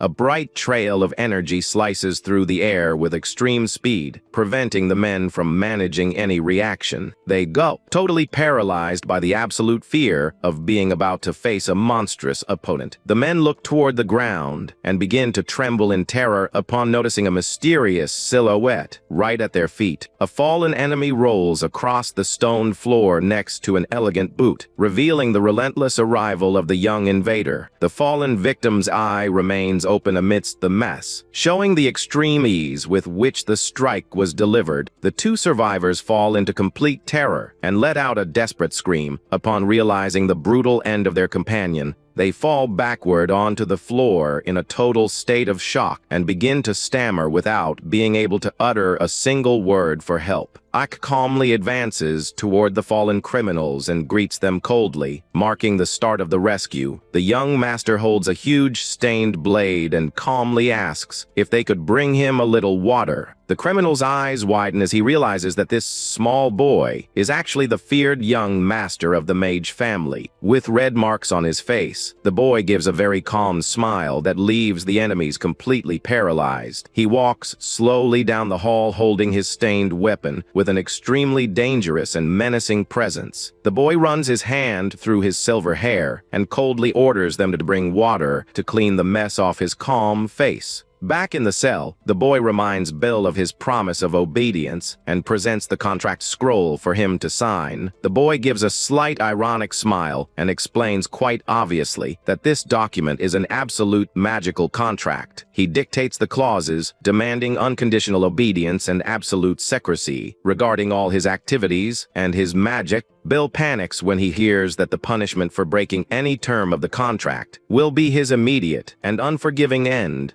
The young man warns that he will sign with his own essence to activate the magic and shows the knife, leaving the servant completely terrified. Suddenly, quick footsteps from guards begin to echo in the hallway, scaring the prisoner, who realizes danger is approaching. The boy smiles very calmly and quietly warns that their time is short and the decision needs to be made quickly. He stares at the servant and asks if he really wishes to stay safe and escape that terrible bandit dungeon. The armed henchmen sprint down the stone corridor to capture the intruders they found in the dungeons. With no other choice to survive, the man presses his marked finger onto the paper to seal the magical pact. The heavy footsteps of the guards approach the cell area, but the boy continues acting with total calm and confidence. The traitor closes his eyes tightly, expecting the worst, while the power of the magical contract begins to manifest. With a swift movement, the boy cuts the iron bars with his blade, leaving the guards stunned by his strength. The essence flows across the contract paper, finalizing the ritual and activating the powerful binding spell upon his soul. The glowing document absorbs the mark, definitively sealing the man's fate and forced loyalty before the master. A violent burst of magical wind surrounds the two, confirming the perfect activation of the powerful life contract.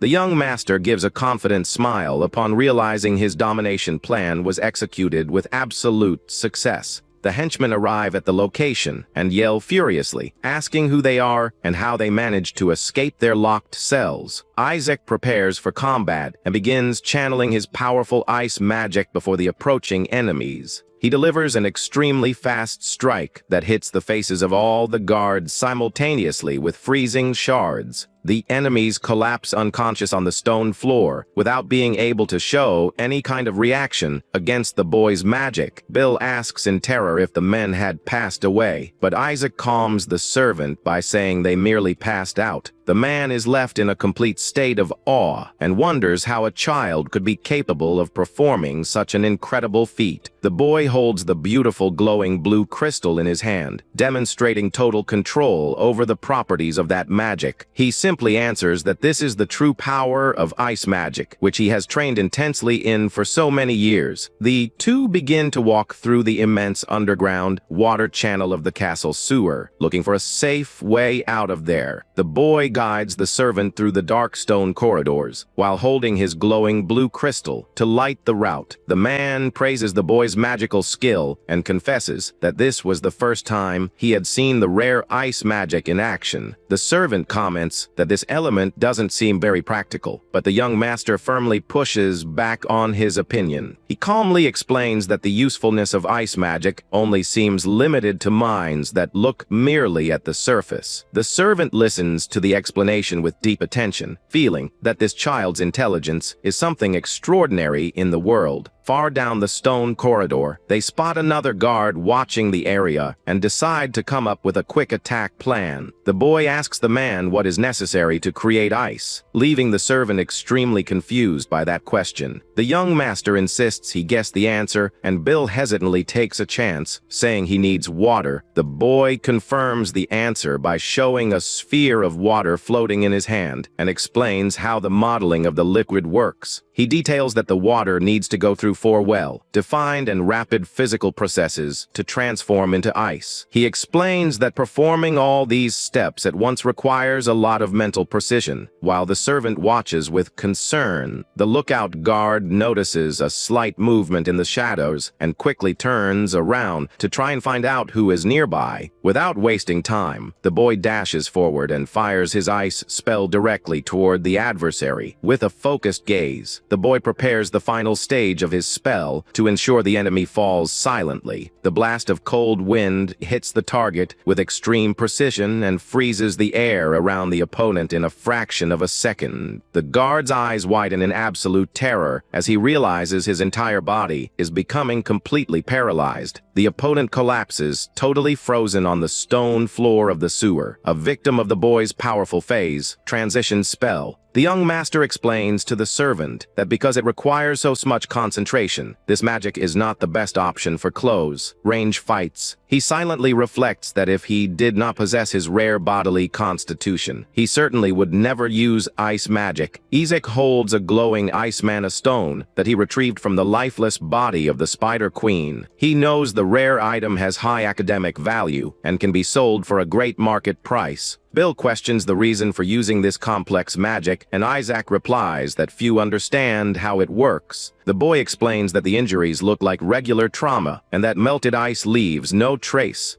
With a cunning smile, the young master reveals that this trait makes the magic ideal for stealth. Bill is quite shocked and surprised by the cold, calculating mindset of that young master. The servant asks if they're not going to eliminate the guards, but Isaac says others would just take their place. The boy moves forward swiftly and states that sparing them is part of a much bigger plan. He strikes the 2 guards in the corridor with precision, while the servant simply watches without understanding anything. The boy reveals with a dark look that his true plan is to take out only one specific target. Heavy and firm footsteps begin to echo down the stone corridor, announcing the arrival of a new threat. Bill falls into complete despair as he feels the terrifying presence slowly approaching them. The young master confirms that the person he truly intends to eliminate has just appeared right in front of him. The muscular man with a scar on his face glares at the duo very threateningly and with immense coldness. The servant instantly recognizes the terrible man and screams his name in a complete state of panic. Bill desperately warns that he is the leader of the bandits and a total madman who destroys people with his bare hands. Isaac smiles confidently and says that makes things easier because it saves him the trouble of having to look for him. The young master quickly channels a powerful, glowing sphere of magical energy in his hand. He points his index finger upward and materializes a gigantic sharp ice spike on the ceiling. The immense, freezing projectile plummets from the ceiling at high speed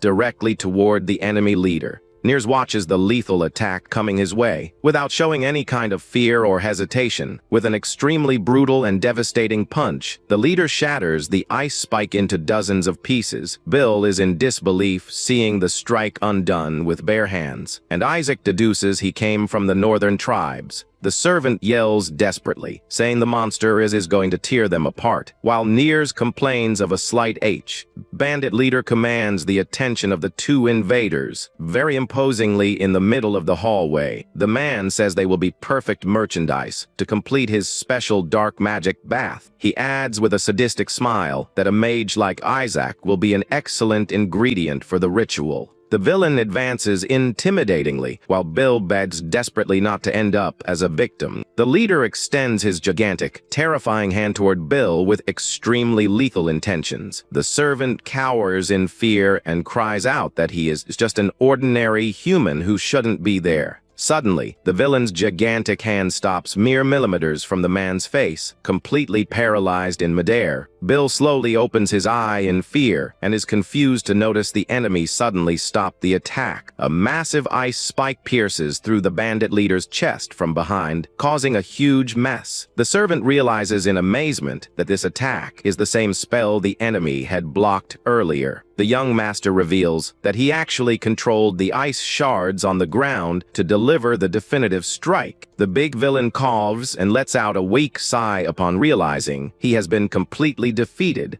The leader's lifeless body falls to the ground, and the young master tosses a knife right in front of his new servant. Isaac looks firmly at Bill and declares that from that moment on, he will be the new leader of the place. The young master stares at the man seriously and asks if he fully understands what he needs to do now. Bill feels a huge chill of terror and realizes he is totally bound to that boy's orders. The man grips the knife handle firmly, knowing he has no other option but to fulfill his role. He lets out a cry of determination and runs down the dark hallway to start cleaning out the hideout. Heavy sounds echo through the dungeons while Isaac walks back with an expression of total coldness. The young master reflects that anyone can end up doing something terrible they never wished to do. He remembers the past advice that this is a difficult trial that happens in everyone's life. The memory shows that the marks of the past battles can never be erased and stain life forever. At that time, the servant taught that there were only two difficult choices left to deal with that guilt.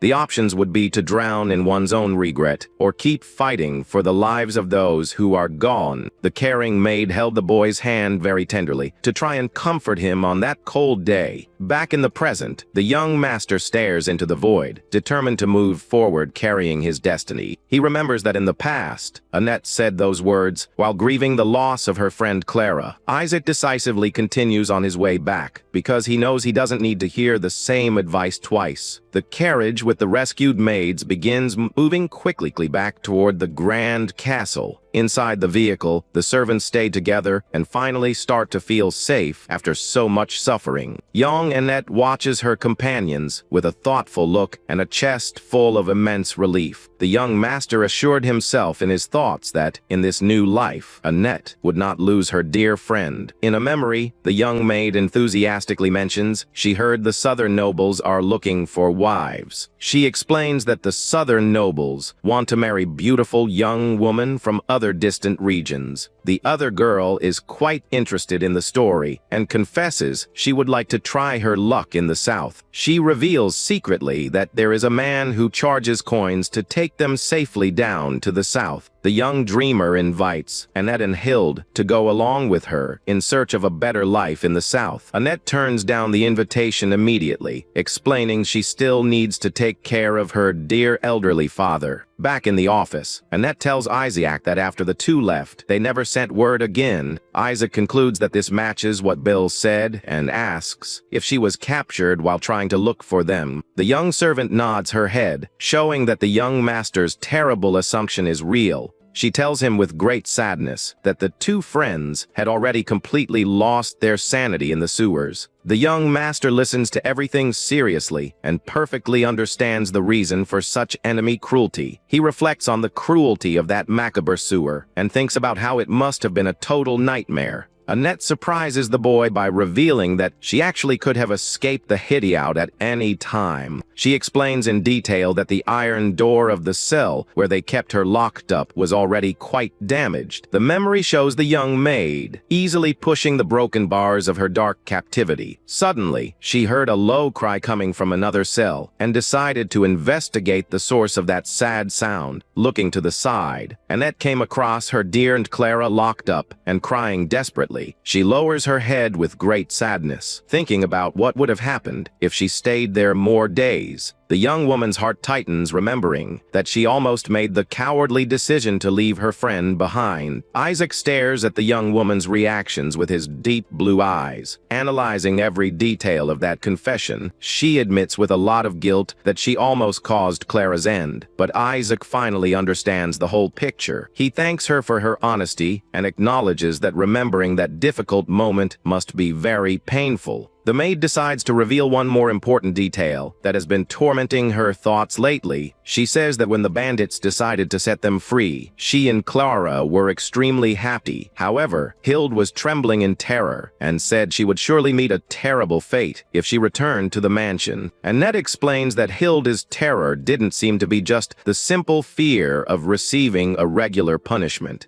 The young man listens very carefully and guarantees he will personally investigate that suspicious situation. The young maid feels much more relieved by her young master's promise to help them with the case. She smiles and remarks that Rosa also grew suspicious of why they were set free so suddenly. Isaac is surprised and thinks to himself that those maids' instincts are extremely sharp. She looks at him with admiration and highlights that the boy was the only one who truly cared about them. The maid states that no one else would give the slightest importance to simple servants like them in the mansion. The young master stares at the girl in silence, touched by those deeply sincere words of gratitude. He breaks the silence and calls out to Annette very calmly, capturing her immediate attention. The boy gives a very gentle smile and confesses he is immensely grateful to hear those words. He decides to keep a secret to tell later, and the servant politely says goodbye as she leaves the room. After the door closes, Isaac settles into his velvet chair to continue with his tasks.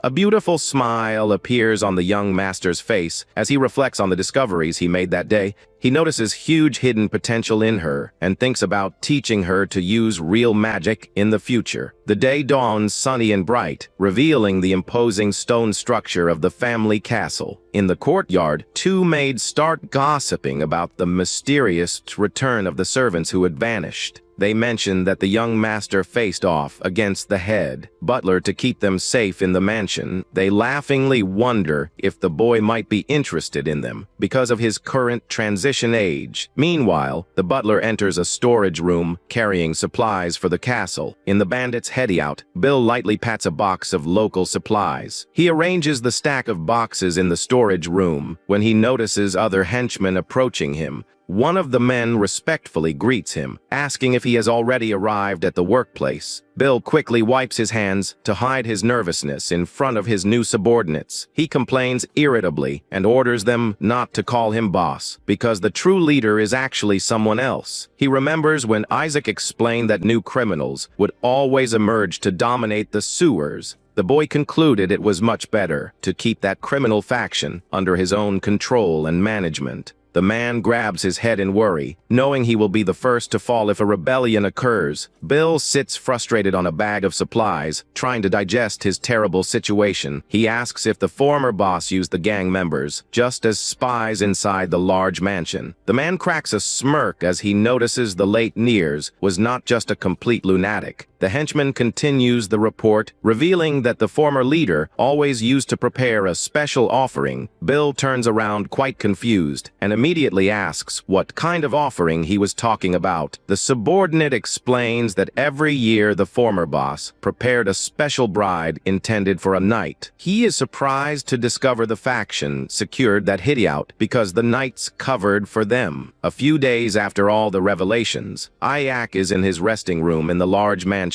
The young master channels his energies and creates a small burning flame floating over his right hand. With a swift motion, the boy fires the fire spell, which slices through the air, lighting up the entire room. Isaac tracks the path with his bright blue eyes, revealing that the fire was merely a distraction. Right behind the flame, a sharp ice point emerges, moving at high speed to hit the target. The powerful combined spell hits the bedroom wall with extreme precision, demonstrating its effectiveness. The The young master tightly clenches his fist, satisfied to see the result of his arduous training. The fire and ice elements dissipate into the air after colliding with the room's defensive barrier. Isaac lands softly on the ground and analyzes the flow of magical energy still circulating through his body. He sighs tiredly but celebrates that his mana channels have increased from 4 to 5 after defeating Niers. The young man knows he needs to train his multiple spellcasting more, as he got quite lucky in his last battle. He reflects that his opponent was strong, but ended up defeated because he underestimated magic and acted carelessly. Isaac focuses his determined gaze, knowing full well that his path to the top is just beginning. The boy squeezes his hand tightly, taking on the responsibility of seeking absolute power with his own hands. He lies comfortably on his bed and remembers the stories his brother Jonas told him in the past. Jonas had revealed crucial details about the family's terrible enemies, who specialized in targeting mages. The boy closes his eyes, knowing he will not be able to rely on luck in upcoming battles against them. Under the immense starry night, he reinforces his promise to get much stronger to protect his family. Suddenly, a desperate cry calling for the young master makes the boy open his eyes in shock in bed. He sits up quickly and sees the maid entering with a basin of water, announcing that morning has broken. The housekeeper quickly orders the other servant to bring the proper attire for the young master. Still confused, Isaac asks the reason for so much commotion and rush early in the morning. The woman breaks into a wide smile and excitedly reveals the great news that the lord of the house has just returned. The boy's eyes widen in absolute shock upon hearing that sentence, which heavily stirs his emotions. His heart beats faster as he realizes his father is finally back after such a long time away traveling. In the distance, an imposing knight appears riding his black horse, crossing the large bridge toward the castle. The man carries a gigantic silver sword on his back, demonstrating the presence of an elite warrior. The scene shows several carved markings on the wooden wall used to keep track of the days. In a dark room, the young man with long light hair remains seated at his work desk. He uses a quill pen to fill the pages of his diary with highly mysterious notes.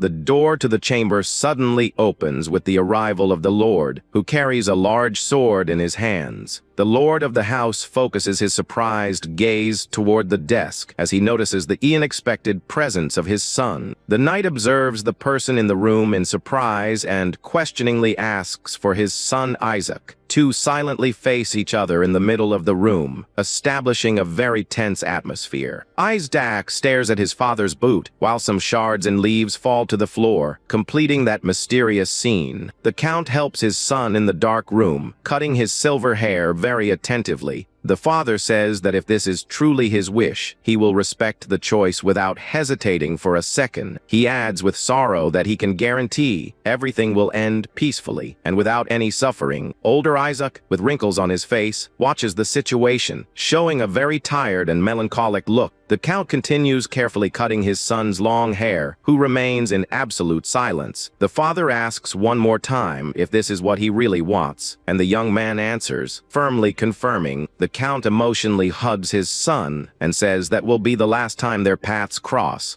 He touches his forehead to the young man's in a gesture of affection and a deep farewell before leaving there. The father mentions he will go ahead to wait for him and leaves the room, leaving the young man alone in the darkness. He asks his son to come meet him without carrying any regrets in his heart. Back in the present, the sunny day illuminates the large, beautiful windows of the mansion's office. Isaac reflects that this is the first time the two of them are meeting face to face since that tragic day. The young man sits down and greets his father, who is focused on reading important family reports. The count mentions he heard the boy recently helped the sick children of the Black Goose village. Isaac is surprised by the question, and his father reveals he heard the story from Schiller but found it unbelievable. The boy responds quite modestly and says he just got lucky when it came to curing the children. He lies, saying he found the exact answers for that unusual pneumonia in an old book. The father lightly taps his fingers on the wooden desk as he thinks about his son's account. The count changes the subject and asks how the boy's body is reacting lately after his training. Isaac answers in relief that he hasn't caused any more mana explosions and that the doctor they brought in is really very good. The sunlight shines through the beautiful, colorful, stained glass window of the library, lighting up the large office. The two continue chatting very calmly and peacefully in the middle of the huge book room. The father stares at his son seriously and asks how things are going with the command and routine of the castle. Isaac takes the initiative and specifically asks about the news regarding the important border fortress. The Lord questions his son's interest, and the boy replies that one day he will need to go there to serve. The Count explains the situation there remains the same, with lots of monsters, knights, and a lot of fine snow. He adds by saying the only big news was that they stopped in the city of Bern on their way back. The young man remembers that the city of Bern is exactly the place that houses the dangerous underground sewers. The father points to his pipe and reveals that a terrible, highly problematic incident occurred there. He reports that a private soldier attacked his commander, and Isaac deduces the traitor must have been eliminated. The Lord denies it and explains that the injured commander himself surprisingly requested a military tribunal. Isaac gets very thoughtful, wondering why the commander took that suspicious action. Suddenly, the room's door opens, and the Count greets the people who have just arrived at the location. Two knights enter the room, respectfully greeting the young master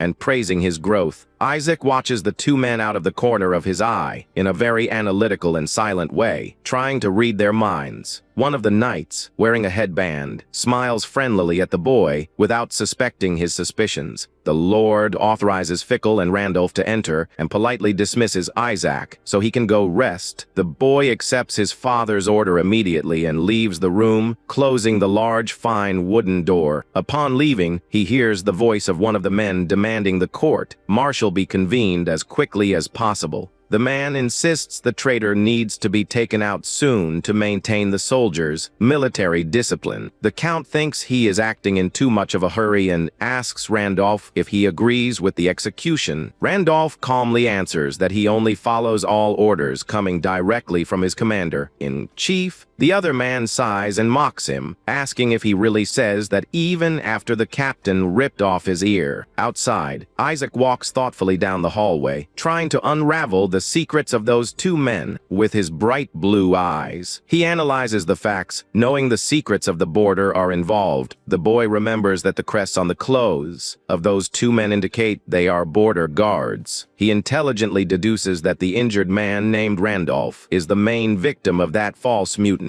Suddenly, rushed, panting footsteps running across the red carpet catch the young master's attention. The servant approaches, running desperately, and urgently asks the boy to come with him away from there. He reveals in total terror that a situation of extreme urgency has just happened inside the castle. The young master walks accompanied by his servant through the outer and isolated areas of the grand stone castle. The man senses something is wrong and asks the young master what is going on there. The man mentions he heard rumors about human trafficking in the sewers, and the boy replies that he already knows about it. He reveals that some people were accepting bribes to ignore that entire criminal situation. With a very serious look, the young master immediately questions who was to blame for this. The servant begins to sweat from nervousness, hesitating to reveal the identity of the people involved in the scheme. He reveals that the guilty parties are the Knights of Winterband, leaving the boy extremely surprised. The man adds by saying that recently the body of one of their allies was found at the sewer entrance. He says that all parts of the victim's body were cut, except for the pinky finger of his left hand. The young master asks what happened next, and the servant shows a lot of hesitation in continuing. Stammering heavily, the man confesses that something terrible happened in the early hours of that morning. He fearfully reveals that he woke up and found that very same severed finger mysteriously on top of his bed.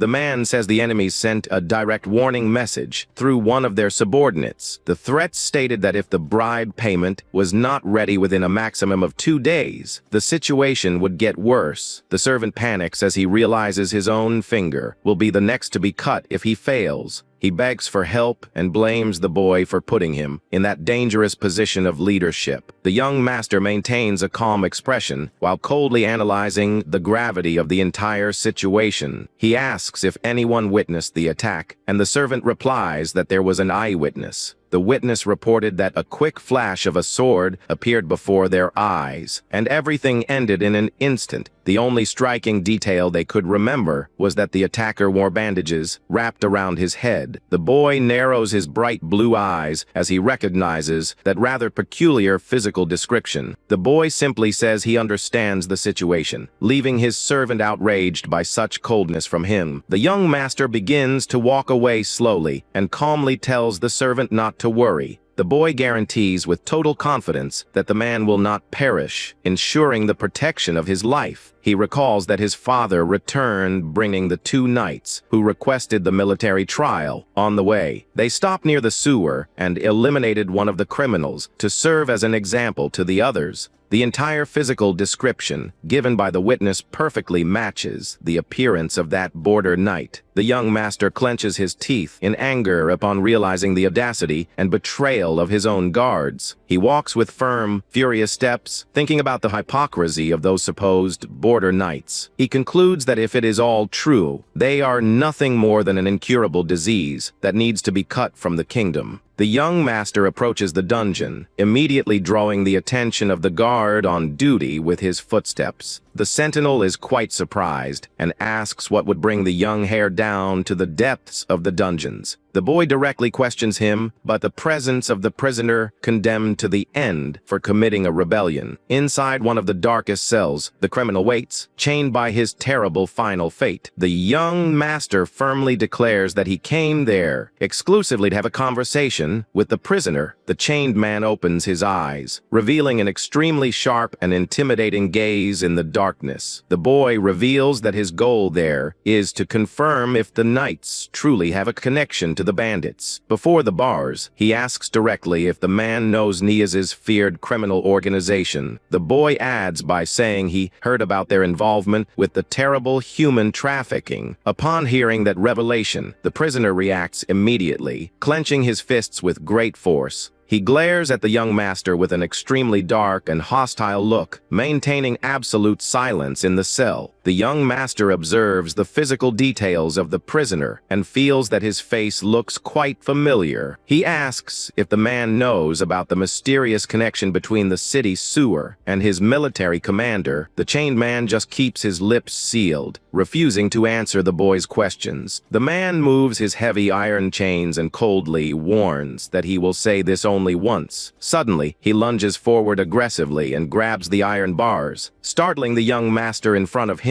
The prisoner yells furiously that he knows absolutely nothing and demands the boy get out of there at once. The boy continues to face his fury with total calmness, without showing any kind of fear or backing down. Ignoring the shouts, the young master calmly asks what the true name of that rebel prisoner is. He replies that his name is Carlson, and the boy cracks a smirk upon hearing that important revelation. The young master finally remembers his face and asks if he will continue lying, calling him Kyle. The prisoner's eyes widen in a complete state of shock as he realizes his real name has been discovered. He steps back in surprise, causing the heavy metal chains to clank in the dark cell. The rebel glares at the boy in deep astonishment and questions where he could possibly know that secret name from. The young man recalls that he learned this name when the bloody civil war of the kingdom reached its highest point. That entire terrible dispute for power began during the grand official succession ceremony to the royal throne. On that occasion, the second prince was defeated and decided to betray the homeland, allying with the empire to seize power. This terrible betrayal ended up causing a violent and bloody clash right in the middle of the festive celebration. With the fall of the kingdom, the people revolted and started a rebellion led by Kyle himself in the Civil War. He now pretends to be someone else and desperately asks how a child could know so many royal secrets. The boy answers with total calmness that he simply read that entire incredible story in a history book. This book contained detailed accounts and beautiful illustrations about the lives of several famous villains on the continent. The work described the young leader as a military genius destined to become the 7th master swordsman of the world. Facing him in person, the young master recognizes that the description of his talent is very real. The prisoner overflows with impressive amount of mana due his extremely exhaustive training. He gulps as he tries to imagine the devastating strength this warrior will have when he truly awakens. In his past life, the rebel escaped the sentence and furiously demands the youth tell him how he knows all that. The boy tells him to calm down and reveals he also knows the man is the legitimate son of the legendary warrior. The warrior starts trembling completely from nervousness and asks in a whisper who that boy really is. Isaac questions how he served in the army and doesn't recognize the eldest son of the ruling family there. The prisoner asks if he came to finish him, but the boy says he doesn't care about the life of a simple mercenary. He adds by saying he has no interest in a deserter who vanished from the map for more than 10 consecutive years. The man doubts the heir's identity, but Isaac says he only wants the answer to a single serious question. With an extremely serious look, the boy prepares to obtain the crucial information he seeks so much. He asks why the border commander would be directly involved in the trafficking of human slaves. The prisoner stares at the burning candle and states that, if the boy is the young master, he should know what happens there. He takes a step forward with his chains clanking, and says that is the biggest reason for him not to say anything. The young master crosses his arms thoughtfully, understanding the man's strong reluctance to cooperate with the investigation. The boy warns that the commander will blame him for all the crimes and turn him into a wanted fugitive. He coldly concludes that by acting this way, the prisoner will never be able to put his revenge into practice. The word revenge causes the prisoner's chained hands to start trembling with hatred immediately. He remains in absolute silence, just staring at the boy with a look overflowing with fury and resentment. The two continue staring at each other in a very tense and heavy silence inside the dark dungeon of the castle. The boy decides to turn his back and realizes that this man will not be easily manipulated like the servant Bill was. He leaves the dungeon corridor, knowing he will need to act in a totally different way this time. The young master concludes that his only viable option now will be to lure the traitorous knights in person. A few drops of water begin to fall and echo silently against the damp walls of the underground sewer. Two figures covered in dark cloaks walk very stealthily through the long, abandoned tunnel. One of the invaders finds it very strange not to find any sign of the henchmen from Nears's gang around. The hooded man points his index finger forward, indicating something unusual down the corridor. He notices in astonishment that all the iron cells that held the kidnapped slaves are completely empty. They complain about the delay in the bribes and the sudden summoning by the former bandit boss to that meeting. The invader opens a large, rustic door and wonders if the new bandit leader intends to cancel the deal. Upon crossing the entrance, the two criminals immediately stop walking and let out a grunt of surprise. The servant Bill flashes an extremely forced and trembling smile while trying to hide all his panic. Trembling with immense fear, the man gestures with his hands and politely invites the two guests to enter. One of the disguised knights grows suspicious right away upon seeing one of Nears's henchmen dressed as a mansion servant. He notices the man is unarmed, but also notes that the lackey's legs won't stop shaking from nervousness. The two criminals exchange a quick, silent, conspiratorial look, deciding to move forward into the dark room. They draw their sharp metal swords hidden beneath their cloaks and enter the secret head-eye out for good. The the hooded knight enters the dark chamber with a cold gaze, trying to identify who is hidden in the shadows. Before them, a mysterious figure remains seated, with crossed arms at the head of a large wooden table. He asks mockingly if that person there is Nears's new boss, who called them without providing a proper reception. The man threatens, saying the supposed leader must think he has 7 lives to have the audacity to treat them this way. The mysterious figure asks a question, leaving the 2 invaders completely paralyzed with shock on the spot. The men go on high alert as they instantly realize that calm voice belongs to a small child. With his face illuminated by the candle, the boy calmly asks the reason they acted in such a violent manner. One of the knights begins to sweat cold under his hood as he perfectly recognizes who is sitting before them. All of a sudden, one of the men drops to his knees on the floor, leaving his guard companion confused. The standing soldier questions the action, but the kneeling warrior desperately yells, ordering him to bow. He asks if his ally is a fool for not recognizing the grand and important identity of the boy present there. The knight lowers his head in deep servitude, declaring it is an immense honor to meet him again in that place. The youth rises calmly with a smirk and asks if they would care to accept something to drink by calling them by their real names. The young master makes Sir Fickle and Sir Randolph tremble with dread in the darkness. Everything had begun a little earlier, in that isolated cabin in the middle of the freezing forest. Inside, one of the men enthusiastically held the bag full of coins they had collected. He praised the late Near's skill for getting so much money so easily. Holding a gold coin, the others celebrated that it would guarantee food and firewood for the whole month. At that, his companion said they could even trade their old swords and still have some left over. He starts throwing the gold coins to his partner while laughing at their luck that night. But their joy is short-lived when heavy footsteps and a mysterious boot appear at the entrance. A voice from the shadows orders them to stop immediately, startling the 2 criminals. Isaac appears before them, revealing that he had just listened to the entire conversation about the money. The man tries to hide the bag of coins on the table in a desperate and useless gesture of panic. With a threatening look, the young master questions what exactly they thought they were doing. Back in the present, Isaac calmly drinks his tea while listening to the explanation from the 2 guards. Sitting at the head of the table, the young heir accepts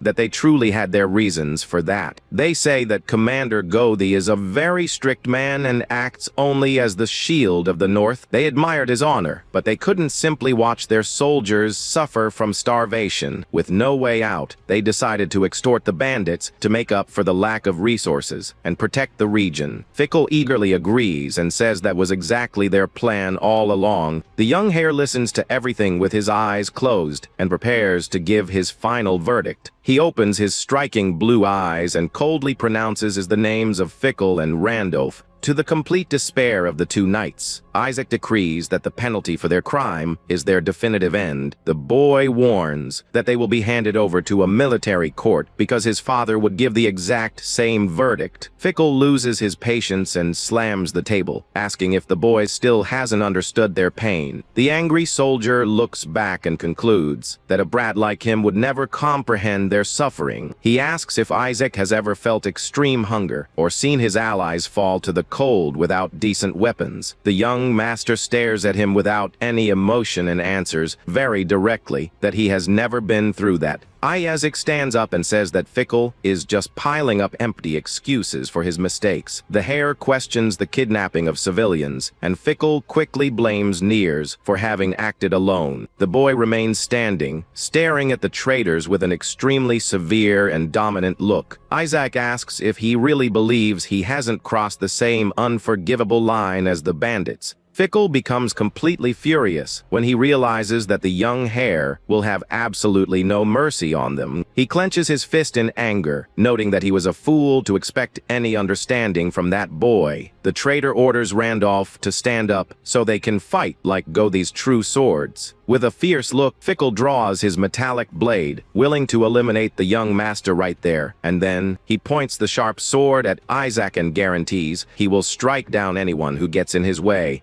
Randolph panics at his partner's insane attitude and begs him to think it over. Fickle replies that the commander has another hair and that they must eliminate this threat immediately. While tension takes over the room, the boy continues to observe the reaction of the two coldly. At that moment, Randolph draws his sword and a powerful blue spiritual energy begins to wrap around the metal. The knight steps forward with heavy feet as he channels his spiritual aura through his boots. The young master follows the soldier's movements and seems slightly curious about the situation. Fickle smiles, believing his partner has finally decided to help him take the boy out. He focuses all his attention on attacking Isaac, without imagining what his companion was about to do. Randolph looks at his friend with deep sadness and wonders how things ever got to that point. He nostalgically recalls that, in the beginning, all their actions were genuinely for the good of Goeth, but he realizes that the path they followed has become far too dark and hesitates to use his blade. The soldier lowers his head, wondering if they can still call that an act of loyalty. Randolph bites his own lip hard as he makes an extremely difficult decision about his destiny. He takes a stance against his friend and asks if he doesn't remember the oath they made in the past. The man recalls the pact, where they said if one of them was the sword, the other would be the shield. He decides to surrender and ends up with his hands tied, accepting his judgment in an honorable way. Randolph remembers Carlson's advice about how a perfect sword that cuts everything without breaking is a masterpiece. But he understands that the situation changes completely when the warrior deviates from his original path. He warns that if this masterpiece gains a will of its own, it ends up becoming a terrible, wicked sword. Fickle is in complete shock at being blocked by his ally and asks what he thinks he is doing. The two brothers, in arms, begin to exchange intense blows while their blades clash with force. Randolph confesses that he was only able to understand the painful truth after he lost his ear. He yells at Fickle that the prisoner Carlson was absolutely right about the corruption that was consuming them. Fickle breaks into a cold sweat when he realizes that his partner from so many battles has truly turned against him. He tries to convince Randolph to stop that madness, warning that the young hare is going to take his head. Randolph replies firmly that if that happens, it will only be the tragic fate they brought upon themselves. He decides to come clean once and for all and throws the rewest truths in his former partner's face. While they exchange fierce attacks, he throws it in Fickle's face that money was never just for the soldiers. He asks if the traitor really spent all that fortune thinking exclusively of the territory's well-being. The fight ends in a brutal way, and silence reigns in the room once again with the end of the fatal clash. Back in the dungeon, Randolph explains to Isaac that this was the reason Carlson decided to act in the past. The knight reveals that they only intended to silence the prisoner, but ended up defeated by him. Isaac listens to everything calmly and concludes with disdain that they simply lost the fight against the warrior. The soldier admits that Carlson could have ended them right then and there if he wanted to. Instead, he just sliced off Randolph's ear as a lesson and let himself be arrested without putting up any resistance. With his arms crossed, Isaac asks if he avoided Carlson's punishment just because he felt guilty.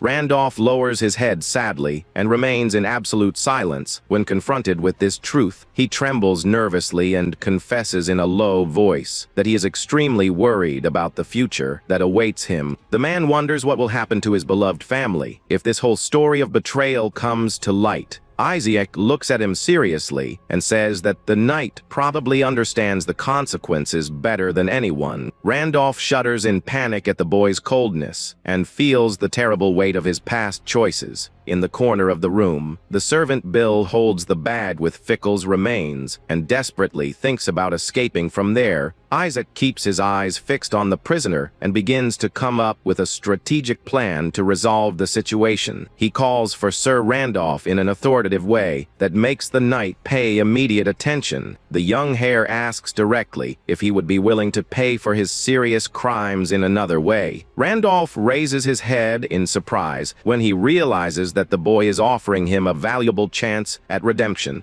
With the knight's acceptance, the official story of that incident begins to be rewritten by the young master. The new version says that Randolph and Fickle only dealt with Nears to get urgent supplies for the troop The report points out that Fickle acted alone out of greed, leading the smuggling ring and kidnapping the mansion's maids. It also says that when the plan failed, the traitor tried to sell Isaac to foreigners and use the boy as a hostage. But the evil plan was stopped in time thanks to the heroic action of one person in particular. The official report declares that the loyal Knight Randolph was the one who saved the heir and stopped the criminal. With that, every single one of the terrible sins committed fell exclusively on the back of the late Fickle. The traitor's body is made a public example in the town square in front of the local citizens to serve as a warning to all. Wearing a dark hood to hide his face, Randolph watches the punishment of his former companion. The knight walks silently through the village streets, under the watchful eyes of the people around him. Later, Isaac meets with his father in the luxurious and imposing living room of the family mansion. While drinking his warm tea, the boy reflects that the extreme lack of resources was the real reason for the betrayal. The terrible lack of basic supplies is the harsh and cruel reality that House Gothi has to face every day. They protect the northern border and receive an annual tax from the royals that serves as their main source of income. However, the big problem is that this royal tax has been dropping drastically with each passing year. Even so, House Gothi cannot complain to the king, nor can they try to get rich independently. All this misery happens due to the actions of Zeke von Goth, the mad mage who burned the imperial capital in the past. This cursed legacy of his ancestor destroyed his family's reputation and glory forever. Since no one could defeat the mad mage, the king bowed to the emperor and Zeke was finally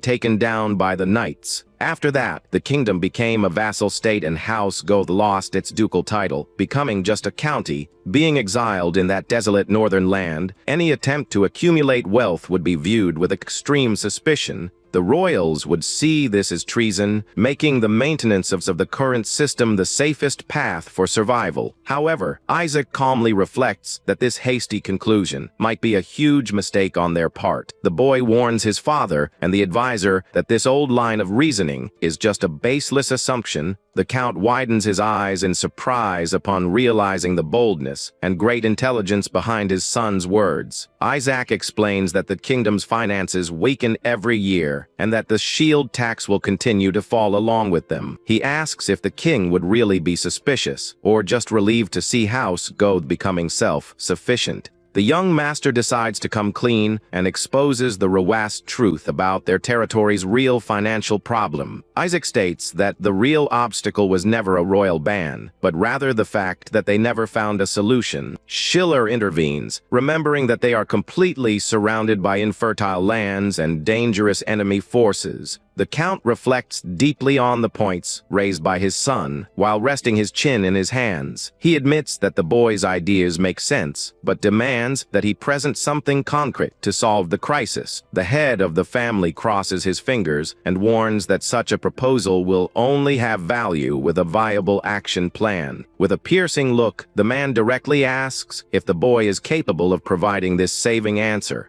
Isaac keeps his posture firm and his bright blue eyes show that he already knows exactly what to do. The young hare reaches out his hand and says with total conviction that they must start acting without further delay. The boy reveals that the crucial first step is to definitively cut all ties with the old church. He explains that the church's ascetic doctrines prevent the family from prospering and generating real wealth. The Count tenses up at the bold proposal and warns that the Vatican won't just sit back and accept this rebellion. The boy clenches his fist with determination and agrees that this is exactly why they need a perfect justification. Isaac flashes a cunning smile and guarantees he already has the ideal method to create this undeniable alibi. Faced with that impressive revelation, the Count turns to Schiller seeking wise counsel. The leader takes a sip of tea and wonders if all those brilliant ideas really came from Isaac's mind. Schiller praises the boy with admiration, finding it incredible that he has so much intellect even while struggling with mana. Impressed with the way things are going, the Count gets up from the armchair to follow his son's next steps. Through the mansion window, he watches Isaac calmly walking through the garden next to his new alley. The boy walks with Randolph while discussing preparations to permanently weaken the church's influence. The Count watches the scene from afar with a thoughtful look, proud of his hair's early maturity. He rests his hand against the cold glass of the window as he reflects on the promising destiny that awaits the family. Schiller maintains his usual elegant composure as he follows his lord's silent thoughts. The conversation between father and son ends, leaving in the air the certainty that great changes are about to happen. The scene gradually darkens, marking the time transition to the story's next crucial events. The cold night soon falls over the region while the strong wind scatters dry leaves through the silent forest. A few days later, south of the city of Bern, a mysterious carriage advances down the road toward a church. The vehicle suddenly stops in front of the ancient temple, while a hooded figure waits patiently. A man wearing dark robes and holding a lit lantern comes out to welcome the visitors from the carriage. With a somber tone, the hooded man utters a secret phrase to initiate the forbidden negotiation. The carriage driver steps down slowly, keeping his guard up as he listens to the cult ally's password. The visitor responds with the second part of the macabre password, confirming his identity at the secret meeting. The man with the lantern nods in agreement upon noticing he is dealing with the correct partner.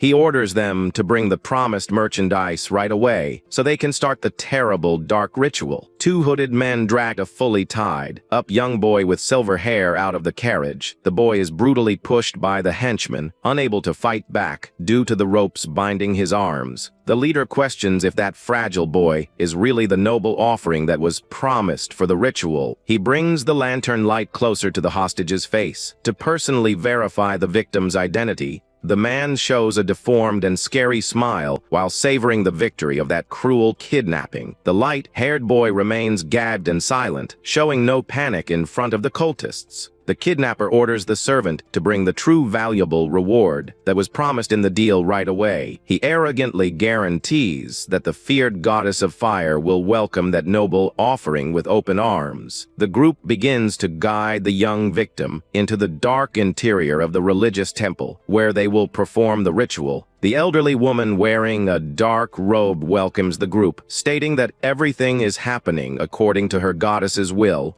Then, she turns around and asks in a mysterious tone of voice for everyone to follow her inside the ancient temple. Randolph, disguised as the carriage driver, murmurs in disgust about the dark cult they are about to enter. He quickly corrects himself and orders in a low voice that the group keep moving forward without showing any hesitation. Kyle and Randolph walk right behind as kidnappers, escorting young Isaac, who pretends to be bound by ropes. The elderly woman extends her lit lantern to illuminate the dark path and asks again for them to follow her. The group walks down the dark and damp stone stairs that lead directly to the fanatic's underground lair. To keep up the disguise in front of the cultists, Randolph places his hand on Isaac's shoulder in a firm and authoritative way. Kyle walks while keeping a cold and focused look under the hood of his robe, fully prepared for any danger. He observes everything around him with extreme attention, knowing that a single mistake could put everyone's life at risk. The story flashes back to a few days ago, showing a hot cup of tea being served during a private conversation. Kyle asks if he was freed because of the exposure of the night's crimes, and Isaac confirms that is the plan. The young master explains that a rebellion is a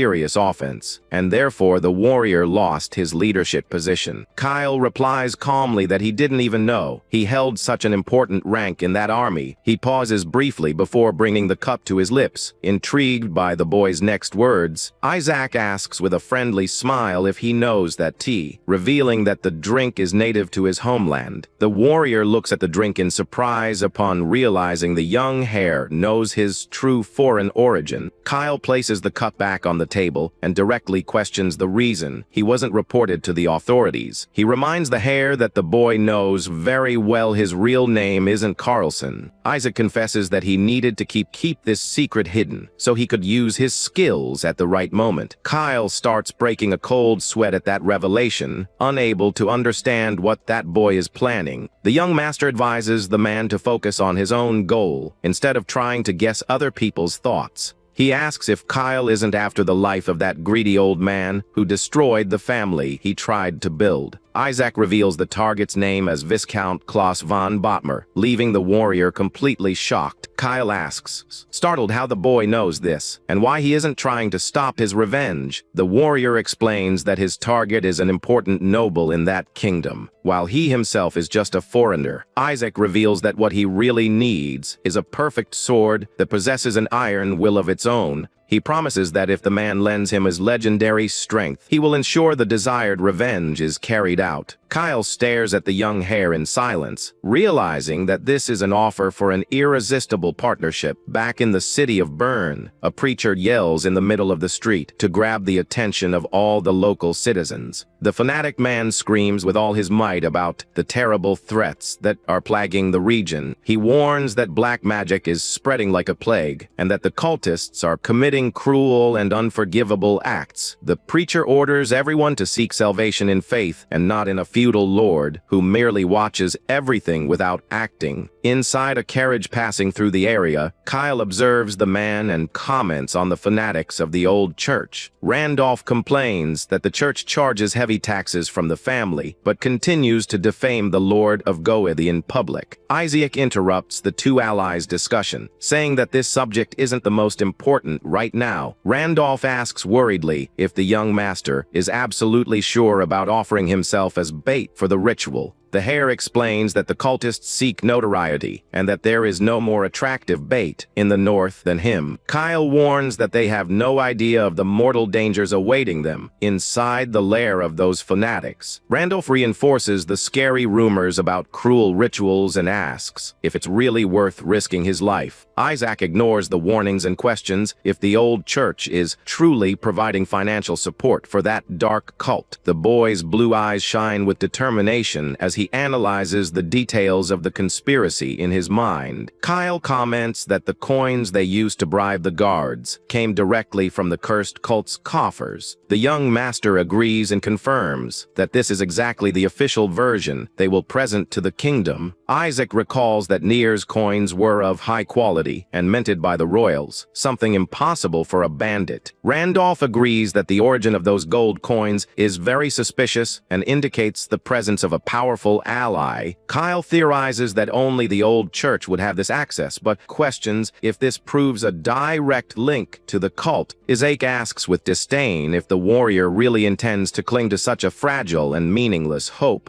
He recalls that it was exactly around this time that the situation started getting chaotic throughout the entire Northern Territory. The Shadow Cult began destroying the region from the inside with grotesque rituals that paralyzed the people with fear. The old church was the group that profited the most from this general panic. Pretending to hunt the members of the secret cult, they would capture the supposed cultists and purge them in public fires in the middle of the village square. Upon witnessing this demonstration of supposed divine mercy, the people began to venerate the church even more. Since then, this situation became unsustainable, and the nobles began to complain about that terrible absurdity. They complained that the church doubled the tithes and even demanded soldiers for building works while they struggled to survive. The territory began to suffer heavier and heavier financial pressures and demands coming from that old church. Because of this, the county suffered from extreme starvation, and Isaac decided it was time to break the pact with them for good. This courageous attitude would be just the first step to being able to protect the people and the territory of Goeth. Back in the dark dungeon, the elderly woman walks down the stone stairs slowly while leaning on her old cane. The elderly woman says that everything started there when the church burned the place and only 3 saints made it out of the great fire alive. She says the injured survivors saw God face to face, but Randolph just wishes she would shut her mouth once and for all. The woman continues her bizarre preaching, stating that people's souls reside directly inside human flesh. She explains that eating this flesh makes the soul be reborn in them with all the intellect and vitality of the offered person. At that moment, they spot several cultists consuming forbidden remains in a bizarre feast to achieve eternity. Randolph is completely horrified upon witnessing that disgusting, gruesome act taking place before them. The elderly woman taps her cane hard on the ground and shouts, announcing that the prophesied offering has finally arrived at the altar. The fanatics get agitated on the floor as she orders them to eat the flesh so they can become as noble and pure as the victim. With a scary smile, the old woman presents Isaac as the perfect soul that unites all the qualities for the feast. She opens her mouth in a bizarre way and orders everyone to start consuming the boy right there without any kind of mercy.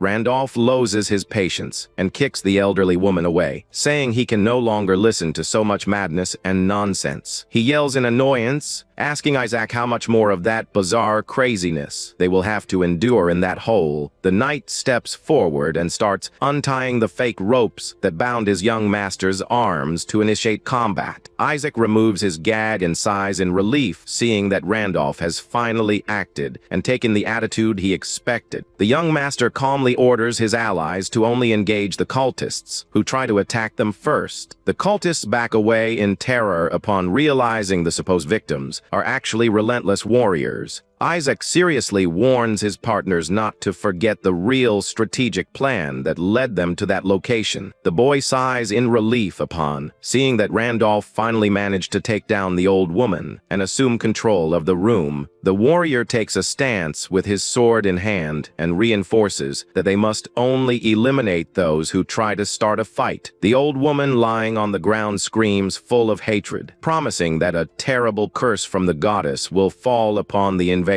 Randolph interrupts her with a precise strike to the face to shut her up for good and put an end to that irritating screaming. The knight points his sharp weapon and warns the other fanatics that whoever takes a step forward will perish instantly. He guarantees with a terrifying look that he will take down any opponent before they can even feel pain. Upon hearing that terrible threat, the majority of the cultists start running in panic to try to escape from there. Randolph is slightly surprised to see the whole gang fleeing desperately through the dark corridor doors of the dungeon. The henchmen run so fast that the temple entrance is left completely empty and silent in just a few seconds of escape. Kyle asks if they should chase the fugitives, but Isaac replies that the priority right now is to search the entire area. Randolph lets out a tired sigh and concludes that this bunch of crazy fanatics is nothing but a disorganized joke. Kyle kneels beside the old lady passed out on the floor and asks calmly if she can get up on her own. The elderly woman wakes up confused, asking where she is and begging them not to hit her, leaving Kyle intrigued by her reaction. Randolph all ironically asks if the woman suddenly went senile and makes a sarcastic comment about that lady's mental state. The elderly woman begs for mercy,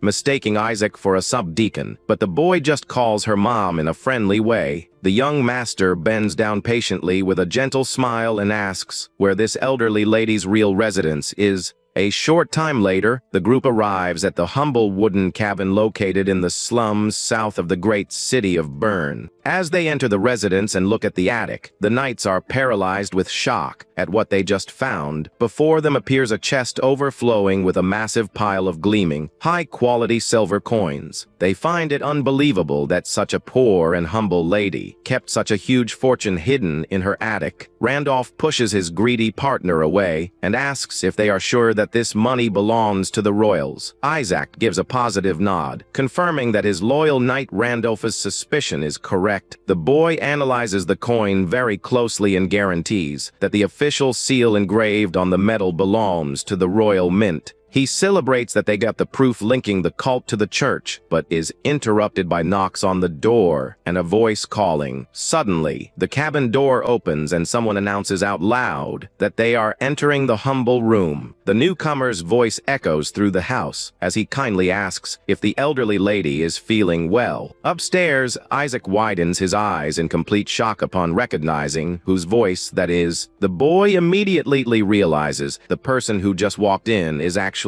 an influential cleric from the old church. With a discreet smile on his face, the man asks in a friendly tone if the ritual was a great success. Sitting on the bed, the elderly woman breaks into a cold sweat and hesitates to answer the man before her. Trying to hide her immense panic, she starts shaking completely and tries to mumble a few disconnected words to deflect the visitor's attention. With her eyes wide in panic, she stammers, terrified, and claims that demons invaded the temple and ruined everything. The woman reveals loudly that cruel creatures desecrated the sacred altar and wiped out all the cult's devotees. In a panic, she begs for a divine miracle, while the cleric gets confused and demands a clear explanation about the demons. Barely able to breathe, she tries to fake madness by calling the man a subdeacon and making up an absurd story in the room. The lady cries profusely on the bed, claiming her husband is beating her, and begs desperately for help. The cleric sighs impatiently upon seeing the dramatic scene, deducing that the old lady has lost her mind for good. However, a slight wooden noise coming from the attic catches the man's attention and puts him on immediate alert. He turns around quickly with a suspicious look toward the wooden stairs leading up to the attic. The cleric observes the top of the stairs in the darkness, suspecting that someone might be hiding up there. The man charges magical energy in his hand and coldly warns that he has noticed the presence of intruders in the residence. He concludes in his thoughts that the old lady is no longer useful and that their secret can never be revealed. Thus, he plans to burn the evidence of his corruption, along with all the wealth accumulated in that filthy attic. Kyle observes the threat from above and warns that the real demons usually hide behind holy light.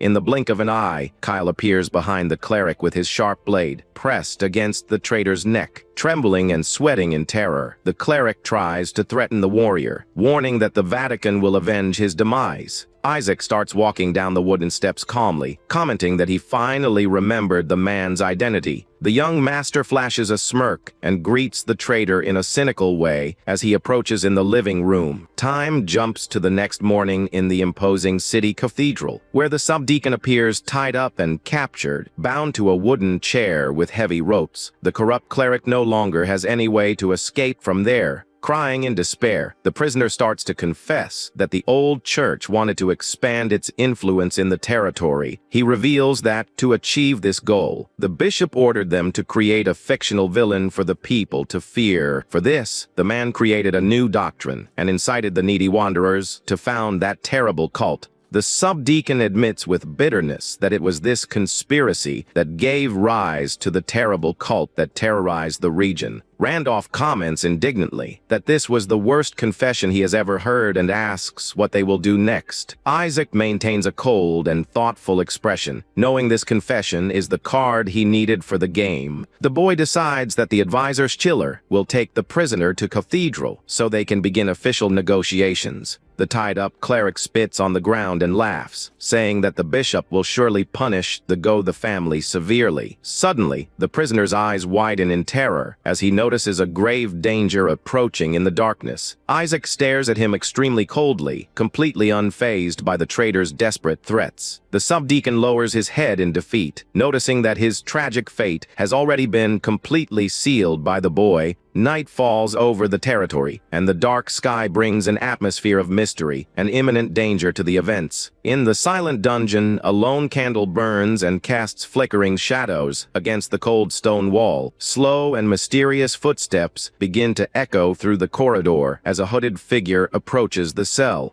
The tied-up cleric breaks a cold sweat, thinking that his entire plan crumbled in just a single night. Because of a child, Isaac appears in the shadows, observing the prisoner enigmatically and without showing any initial reaction. Suddenly, an unbearable and sharp pain hits the subdeacon's chest, making him let out a groan of pure suffering. Spitting blood, the man smiles in a macabre way and mocks, saying the young hare is just the offspring of savages. The prisoner guarantees that divine justice will fall upon Isaac's sins before taking his final breath. He feels his strength fade as he babbles that the bishop will surely bring the punishment the boy so deserves. With a look full of madness and hatred, the man spends his last bit of energy cursing the entire Goethe bloodline. The cleric looks at his own pierced chest in shock, unable to believe that his time is running out. He lets out one last groan of agony as his mysterious, hooded assailant turns to leave. The mysterious figure, who eliminates eliminated, the subdeacon walks with cold and silent steps out of the dungeons. However, heavy footsteps block his escape route, and a firm voice asks if the invader is already leaving. Isaac appears imposing at the dungeon entrance, holding a lit lantern to block the assailant's exit. The hooded assailant stops, walking immediately upon realizing he fell into the boy's perfect trap. Isaac smiles coldly in the darkness, commenting that it is a shame they had to meet in such a tragic way. The young hare reveals the true identity of the hooded assailant, calling the man Bishop Livonius.